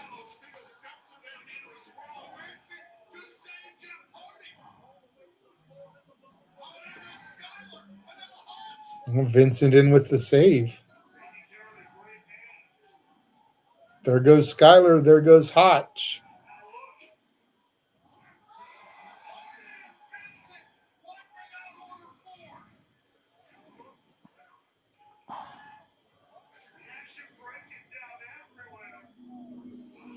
Hardy and Vincent take out the great hands and Zero. Dutch and Ali, Matten in the ring. Tasha Steele throws powder in Dutch's eyes. Ali throws Matt into Dutch. Black hole slam by Dutch inadvertently. Drop kick sends Dutch to the outside. Ali going up top. 450 splash. Bro, it's over. 1, 2, 3. Ali just pinned Matt Hardy. Got my prediction right. That's all I care about.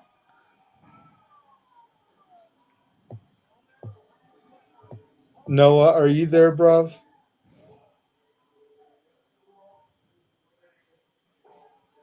The lights just went out.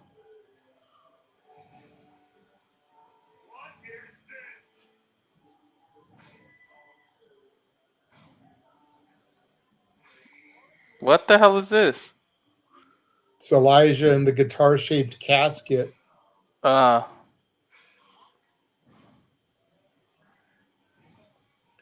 Tomorrow, Elijah is having a casket match against Ali for the TV tapings.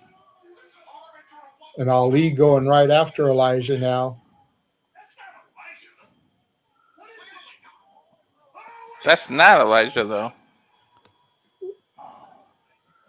Wait a minute. That's like a stunt double. There's Elijah inside the casket. It was a Mm. decoy.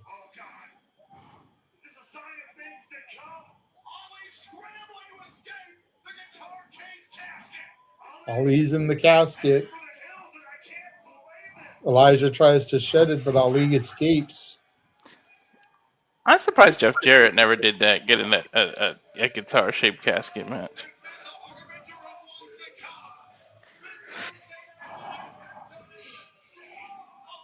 That's actually kind of cool, to be honest. Right? Mm.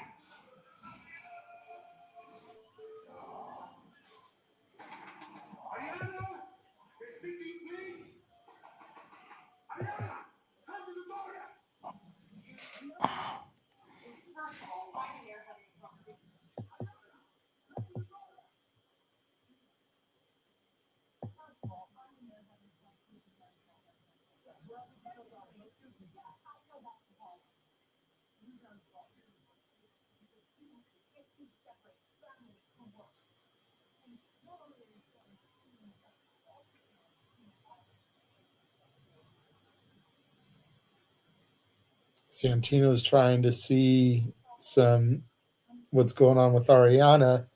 Daria is intercepting him here. Noah's not back, Nick. I thought he maybe would come back on. Noah, are you there, bro?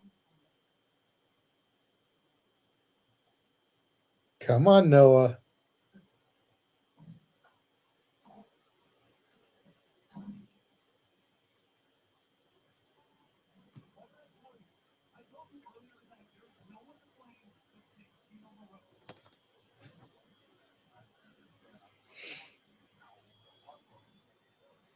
Noah. All right, I'm gonna dip out and see if he'll come back if I'm not here.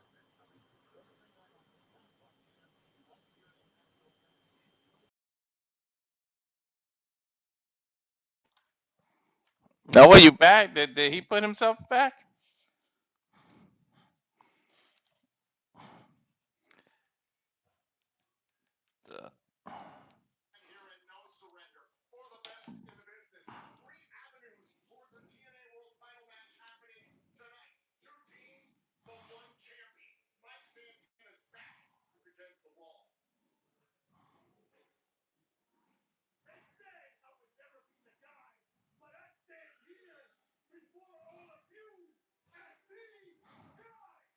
Getting a cold promo from Mike Santana here.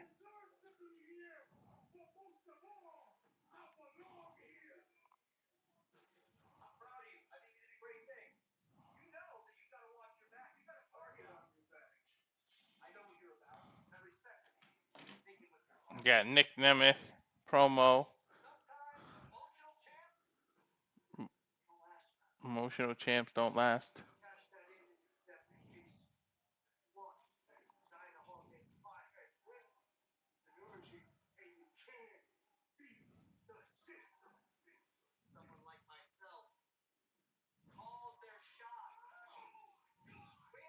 And again, this stat they kept saying it. If one of the three people, Eddie, Leon Slater, or Nick Nemeth, decide to call their shots, cash in briefcase, etc., then the tag match would immediately get thrown out, and whoever that person is, we would get a one-on-one championship match for the TNA title.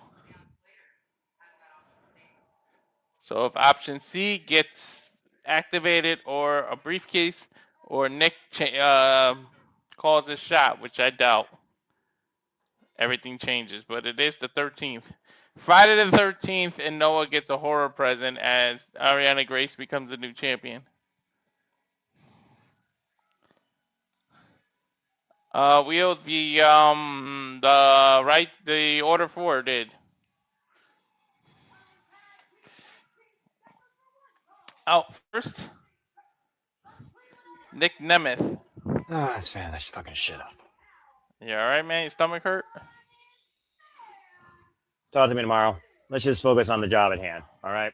Let's see if Mike Santana survives the night. Still TNA World Champion, knowing he's being attacked at all 4 sides because even his partner could possibly challenge. Again, if either Nick Nemeth or Leon Slater or Eddie Edwards call their shot tonight, this match will be thrown out and turned to a singles TNA World Championship match for our main event. And the other 2 will be banned from ringside.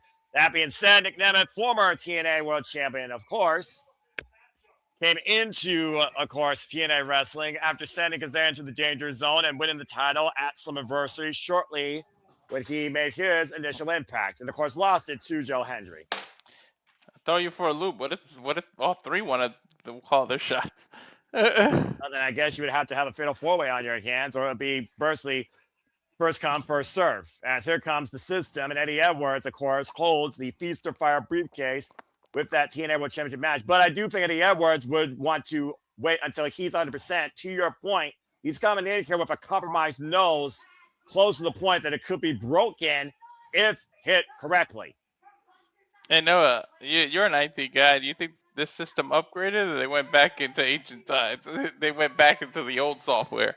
Well, I'm one that believes in research and development and quality results. And right now, the results shows that the system still works. And the system now has a guaranteed shot at the TNA World title. You know what it means when you hold that piece of gold. That's why Moose held TNA down when he, of course, had the gold. And the system was underneath his foundation. We also saw the system beat the Hardys literally in 8-person tag team action this past Thursday on Impact when Jeff Hardy got dropped in his head by Brad Bronson. Brad Bronson, previous challenger to the TNA World Championship, after winning a Battle Royal and Sid Alexander the Prime, previous challenger to the TNA X Division Championship. The entire momentum of this company can change in a moment based on any of these men, but the system is still the most dangerous threat because they have the numbers. Yep. And the youngest in charge might become the youngest TNA World Champion if he chooses to pursue option C. And not just that number 3 briefcase either. Hey.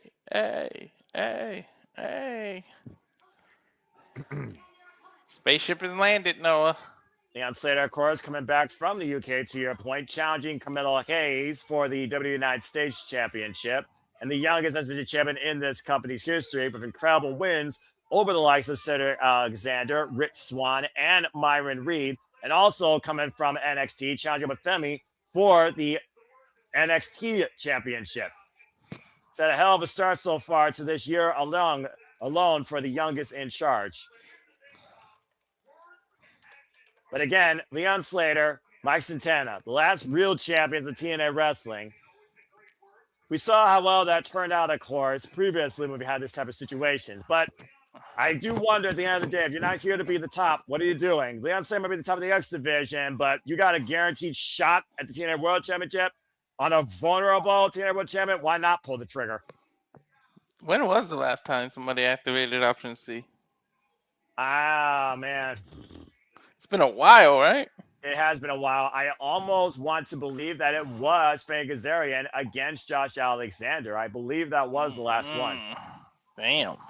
And, of course, he lost at Overdrive as the realest, the nastiest, reborn from his demons, a proud father, a proud Latino, and a much more prouder and powerful TNA World Champion. Mike Santana has entered the pinnacle.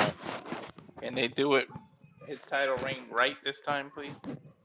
Well, we saw him with no surrender at that Texas Death Match when he took on Frank Kazarian, why Nick Nemeth was the special guest referee. And we saw Nick Nemeth try to call a shot afterwards, and Mike Santana spun his block. It's just a target on his back. And he lives for it.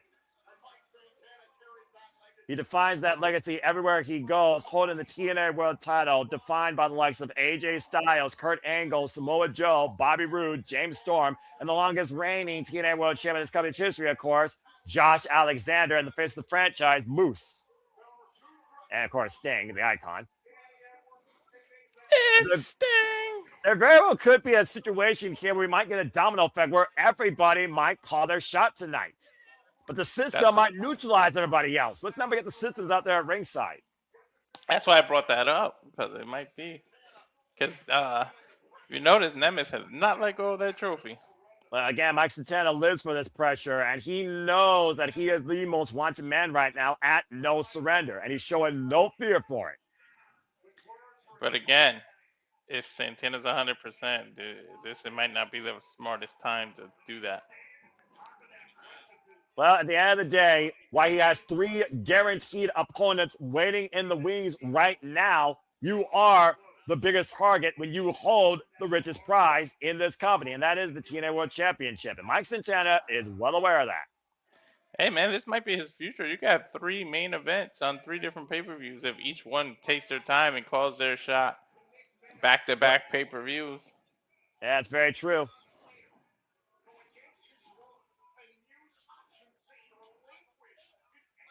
And again, for those that are wondering how this could work, Leon Slater would have to give his word that he would relinquish the X Division title and that way catch an option C for a guaranteed TNA World title shot. Eddie Edwards, of course, Streets of Fire briefcase, could catch his shot at any time for the TNA World title. And Nick Nemeth can call his shot at any moment, holding the call your shot gauntlet since Bound for Glory. Nemeth and Eddie got the best chance because they could wait till the end of the match and do that, no? Well, again, do you do it during the middle? Do you do it when you find your opponent most vulnerable? Do you do it after the fact? We saw Nick Nemeth try and do it after the fact when he was the freaking special guest referee and raised his hand and dropped him in the danger zone, and Mike Santana spun to his block. And you figure about what you're saying. Yes, 3 opponents for the TNA World Champion. There are also 2 former TNA World Champions in this match right now with the current TNA World Champion. True. We got the leg there by Eddie Edwards, the side headlock. The scissors take over. Stalemate in the early going here. And again, Eddie Edwards, though, coming to the most vulnerable because of his nose, even though he is clear to compete. At the end of the day, trust only goes so far when it comes to the prize at hand. Leon Slater is not an idiot. He's got to be aware of that opportunity if it presents itself. Why wouldn't you go after it? Shoulder block. That's true. And eventually you're going to have to want to climb the ladder to the next level, right? Yeah, exactly. And as we heard from the clown of TNA, Frank Kazarian is also held bent by any means necessary to get back after the TNA World Championship. Let's keep in mind, the only reason that clown got the title was because the NXT Outcast injured Mike Santana after a match when he defended it. Shoulder block. Main event here at No Surrender 2026 here at the Pinnacle TNA Wrestling Tag Team Showcase. Could be 1, if not 2, if not 3 TNA World Championship matches at hand before the end of the night. Mike Santana, of course, now the standard of TNA Wrestling, taking that moniker from Josh Alexander last year at Genesis in that I Quit match. It's lonely being at the top, but it also means you are literally the most vulnerable target. Cheap shot Eddie Edwards, tab made to the most wanted. Nick Nemeth. Nice arm drag there by Mike Santana, staying on the attack. And so far, oh man, quick from the eye by Nick Nemeth. So far, it's only been Mike Santana involved in this match. And I do think that plays to both Nick Nemeth and Eddie Edwards' strategy, to your point. Weaken the champion. Oh, nice scoop slam. Might be the smartest thing you can do, right?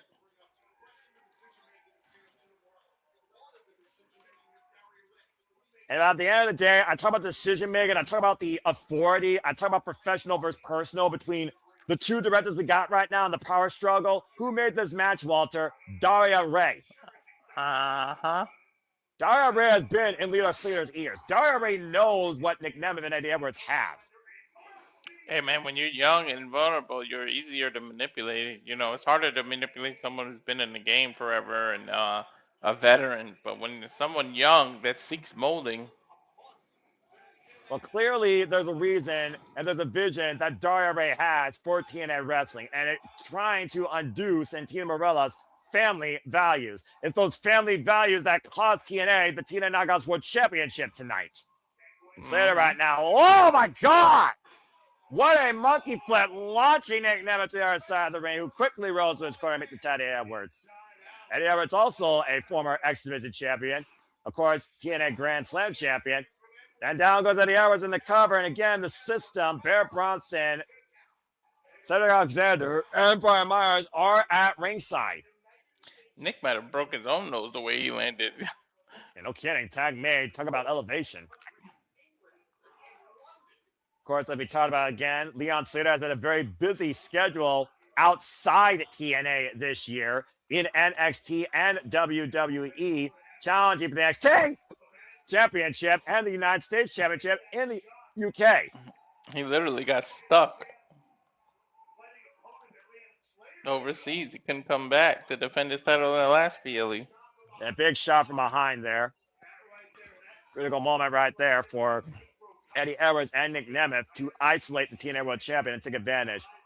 You got hiccups? A little bit. And look at what Nick Nemeth is looming. And to your point, the trophy amongst all of that gold, all of that opportunity. And again, you can call your shot in the middle of this match. Well, big boot. Ain't going to call anything right now if you can't freaking speak. You saw both Leon Slater and Mike Santana slip out there to prevent Nick Nemeth from what he was probably thinking. Elbow there by Eddie Edwards. Last time Eddie Edwards held, of course, the TNA World Championship was the Impact World Championship when he took it off Eric Young during the pandemic. Of course, a former TNA tag team champion alongside Brian Myers when the system was literally running TNA Wrestling. And clearly Eddie Edwards wants the system to reboot back to that promise and progress. Tag made to Nick Nemeth. And Nick Nemeth, the only accolades he's held is the TNA World Championship and the TNA World Tag Team Champions alongside his annoying little brother. And you see right now, Brian Myers with a cheap shot, though, right behind the referee's back, the system, jaw-jacking, trying to jet the jaw of the TNA World Champion. And favor those, by the way, that's been tuning in all night to our coverage for TNA No Surrender. Hope you enjoyed. Please like, subscribe, comment, tell a friend. As we saw, Jody Frett has earned a shot for the TNA Knockouts World Championship in the Battle Royale. BDE got dropped on his head via Eric Young's pile driver. Leyland Lee lost the TNA Knockouts World Championship to NXT's Ariana the Grace, thanks to the Cobra of Ariana Grace's father. And Daria Ray right now is talking with the champion as we speak, and I can only imagine what she thinks of all this, as I think Daria Ray only cares about one thing right now, and that's getting Santana Marella fired. Threatening to even break his arm if he tries to pull that Cobra out, where Santino may be unaware that Ariana Grace has it. Nice springboard moonsault off the second rope, wiping out Nick Nemeth and Eddie Edwards. We also saw the Elegance brand, thanks to Ash involvement, dropping Indi Hartwell's foot off the bottom of outside Red's vision. Hold on to the TNA Knockouts Tag Team Championships, tag immediately on Slater, and the Riders and the Hardys failed to beat the Order 4 thanks to a blind powder spot and a Dutch miscommunication. And that all leads us now to our main event. Big boot by Leon Slater. Again, the age of 21, folks, the youngest in charge. Current X Division champion, the cornerstone of TNA's alternative identity and direction. A division that has been about no limit. Handspringing on again, the kick to the lower spine by Eddie Edwards outside the referee's vision. Pinpoint timing there. Now Nemeth and Eddie Edwards isolating the X Division champion. In a way, if you can't weaken the TNA World Champion, you can prevent the X Division champion from putting at option C if he's not able to compete. Oh, yeah, that's true. I do wonder again, bigger strategy here. Oh, man. Neutralize a threat or neutralize the target? What is the strategy for Nick Nemeth and Eddie Edwards, and for Leon Slater for that matter? Combination of both, I guess, right? There's so much of a domino effect here in this freaking trapezoid of TNA World Championship picture chances. Boot wash to the side of the face there with the stomp by Nick Nemeth and Leon Slater in the corner. Shot to the midsection there. Former, of course, NXT champion, former WWE World Heavyweight champion, Money in the Bank recipient. Of course, the last time he captured the briefcase, it was one of the biggest ovations in modern wrestling history. Tag made, Eddie Edwards. The Eyes Center in New Jersey. And here we are at the Pinnacle in Nashville, Tennessee, where history might recreate itself. And spring, double back elbow strike on the high end.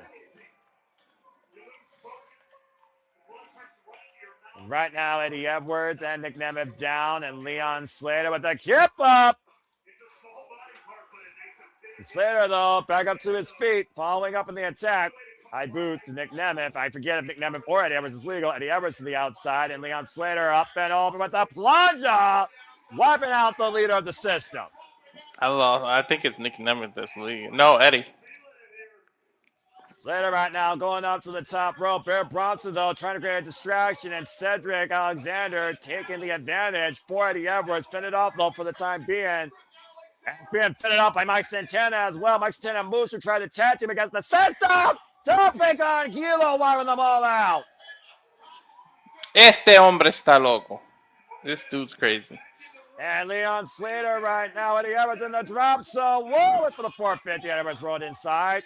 Oh, and got caught with a super kick by Nick Nemeth. Falls in the cover, but he's not legal to your point. Eddie Edwards is cover. Hold the far leg. Kick out of Leon Slater, too. Of that momentary hesitation there by Nemeth and Edwards might have cost him the match there. If Nick was legal, that would have been it for Slater. Well, either way, all the extra elements have been wiped out of play for the time being. Faces that tope con hilo by Mike Santana. Eddie Edwards and Nick Nemeth in control right now, currently of the X Division champion. Again, Slater has shown tremendous growth and toughness, though, since being a part of TNA, endorsed by the Hardys, and winning the TNA X Division title, endorsed by the inaugural X Division champion, the phenomenal AJ Styles, who's now retired.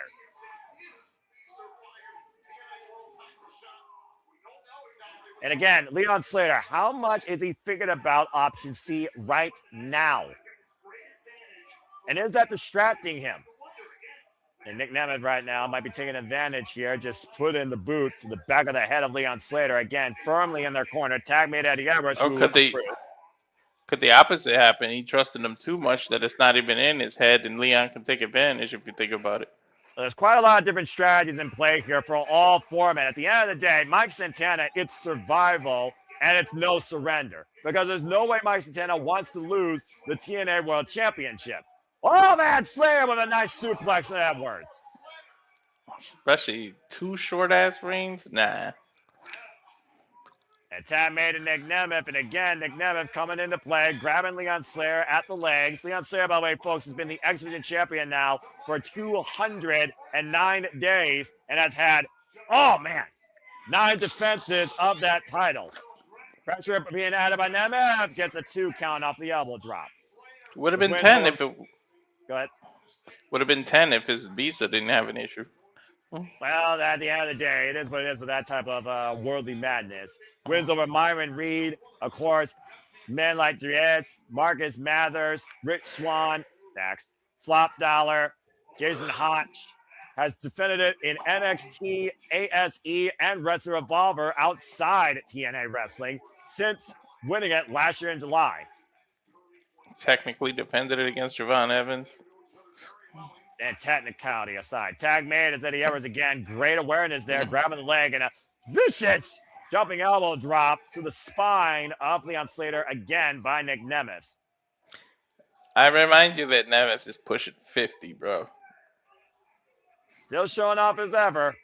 It's mostly nothing but Dolph Ziggler. Miscommunication there caused by Leon Slater. John lunging towards Mike Santana for the tag. And Eddie Edwards and Nick Nemeth preventing him from making the reach. Now on the apron, fighting up against the world. Watch the system though. Brian Myers. There goes Bear Bronson. So Alexander. Leon Slater evading everybody here better than anyone on the Seattle Seahawks or the Patriots defensive running backs. And right now, Nick Nemeth looking to prevent Mike Santana from being tagged in. Leon Slater with the up kick though. And a launching tag made to the TNA World Champion.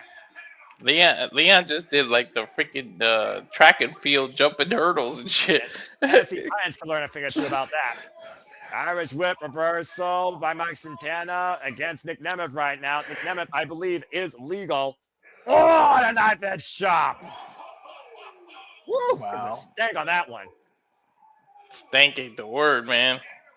And right now, Eddie Edwards pushed off in the corner. Again, Eddie Edwards not legal, though. Reverse block. 50!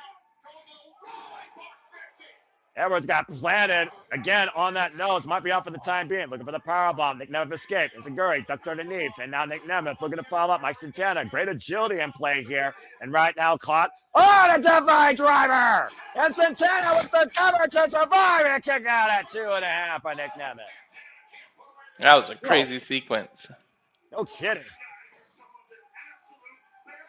Take a look at the replay here. To your point, that knife is chopped, not the wind out of Nemeth, but somehow lunging into Santana's arm. Fireman carried death by driver takeover for a near fall.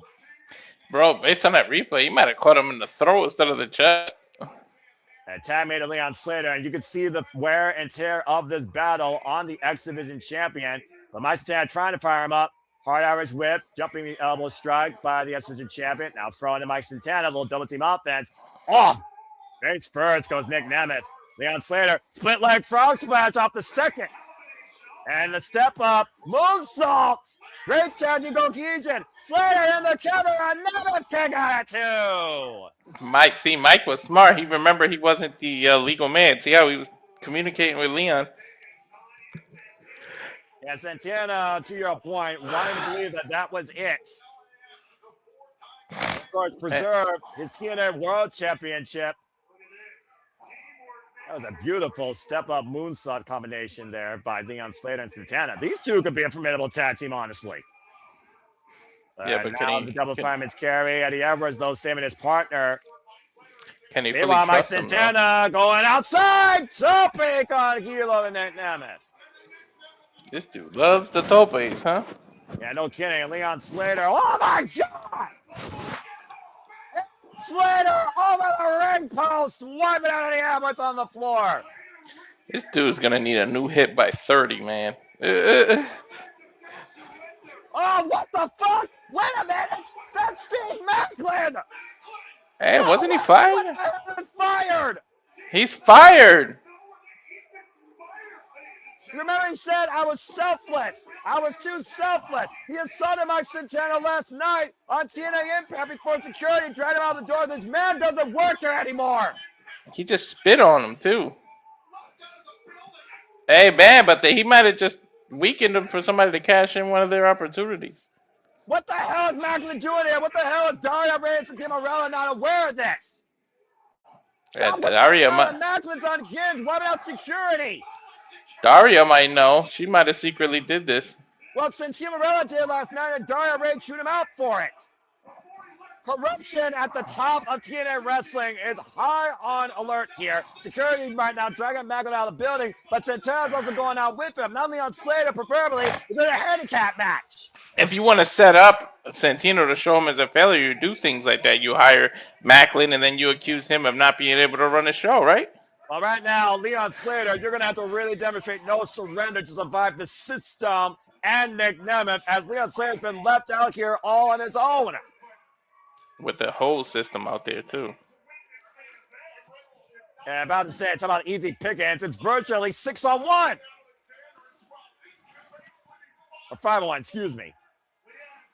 About now, we got to worry about the middle of the ring. The match technically is still continuing, by the way, because Mike Santana was not legal. Leon Slater is, and Eddie Edwards and Nick Nemeth immediately are on the attack. Hey, but nobody can cash in anything if the champ ain't around, right? I guess, unless Nick Nemeth wants the X Division Championship, because technically, if Nick Nemeth were to cash in that, he could just talk about that, add that to his resume, and cash in for option C and take Leon Slater out of the running completely. Strategies, like you said, strategies are abound clearly for Eddie Edwards and Nick Nemeth. And right now, the audience are channeling Moose, who again, Moose vowed to destroy the system. I created it. I can destroy it. Nick Nemeth right now mocking Leon Slater, who we know has nobody can make a tag to. Yeah, Moose might come out. Well, that would be a great way to neutralize the system, but it's still 2-on-1 at the end of the day. For all we know, Macklin and Santana are fighting on live music venue. And to your point, Eddie Edwards and Nick Nemeth realize right now they can't call their shot or go at the TNA World Championship. So what do? You take all that anger and frustration out on the TNA X Division Championship and send a message. True indeed. they're going to humiliate Leon Slater, the X Division champion, in the process. Talk about making an example from right now, back elbow strike. Leon Slater, we know, is going to fight for everything he's worth. Big missile drop kick out of the corner after second. Wipes Eddie Edwards out. How many times do I say that the one thing you can't measure is heart? And Leon is showing it. Eddie Edwards rocked off that one. Leon Slater just trying to will himself back up to his feet. Again, there is no one for him to tag. But again, Walter, your heart can only take your body forward for so long. The body does give out. Nick Nemeth is legal, looking for that delayed DDT. Leon Slater trying to fight back though. Leon Slater with the twisting neck breaker. Oh, shit. I thought that was Nick doing an offensive move, but Leon turned it around. And Leon Slater right now, 2-on-1 situation, fighting off the world as he's done his whole young life. Big boom in the corner to Nemeth. Eddie Edwards in the opposite corner. Edwards and Nemeth stagger towards the middle of the ring. Leon Slater ascends high above the ring. High cross body. Slater with the counter, but the fire leg, he did it. Oh, man, come on. Kick out 2.5. That would have been a miraculous come-from-behind victory for the youngest in charge. Average reversal, rebound off the ropes. Catching Eddie Edwards with a kick. A lot of miracles do happen in Nashville, though. And right now, Nick Nemeth up and around. Oh! The referee got hit as well. That modified blue thunder bomb. Uh-oh, and Slater just realized the system didn't work. This is Moose's chance. And right now, Leon Slater's being swarmed by Brian Myers, Sid Alexander, and Bear Brunson. Well, wait a minute. You called his name and he appeared. The face of the franchise is here. Moose. Moose. The man who helped build the system, despite the fact Eddie Edwards designed it. He might have the Norton to this virus. The Norton protection. That's one of the worst antivirus programs ever. Moose is far more qualified and capable than that shit. I'll guarantee you that much. And Moose right now scrambling against the big man, Bear Bronson. And right now, Bear Bronson, drop kick by the former NFL linebacker, Serena Miss Cedric, planted with a urinagi. Oh, that sets on. And a kip up by the 5-tool player of TNA Wrestling. Turn around, Myers. Moves face to face with what he thought was at one point his family. Oh, well, that's not going to work for Brian Myers. He apologized for nothing. And Moose right now is looking to send Brian Myers back to the recycle bin with a power bomb to the floor on the rest of the system. Now that's one way to take the system out. Moose had single-handedly deactivated the system tonight, and all that's left is the man that reinitiated it. Oh, man, and they was about to feel the wrath of Moose, and it is long freaking overdue. Maybe and Moose now Moose is and Eddie Edwards are finding up the entry. Again, folks, there is no referee. This match is still in play, and I think it just became a one-on-one. Maybe Moose is you, because when there's an issue with the system, you call the IT guy, right? Yeah, that's pretty accurate. As the system right now is trying to go after Moose to protect their leader, which means Leon Slater and Nick Nemeth are the only ones left in what started as a tag team encounter. Daria Ray's main event has completely broken down. Dude, we went. There's chaos here at TNA Wrestling. Schoolboy Roll on that fun Nemeth at the tights. 2 count on the X Division champion. Technically, Nick Nemeth could earn an X Division championship match. We win tonight. Favorite, sir! Play on its head, cover, keep hooking the leg. Kick out of 2, that's Slater. We technically went from a 5-on-2 to a 5-on-1 to a 1-on-1 all in the same match. Well, ain't that crazy? This is definitely not going to be a one-on-one. This is definitely not planned to be, and that's a championship match, but it might as well be a no surrender. Golly.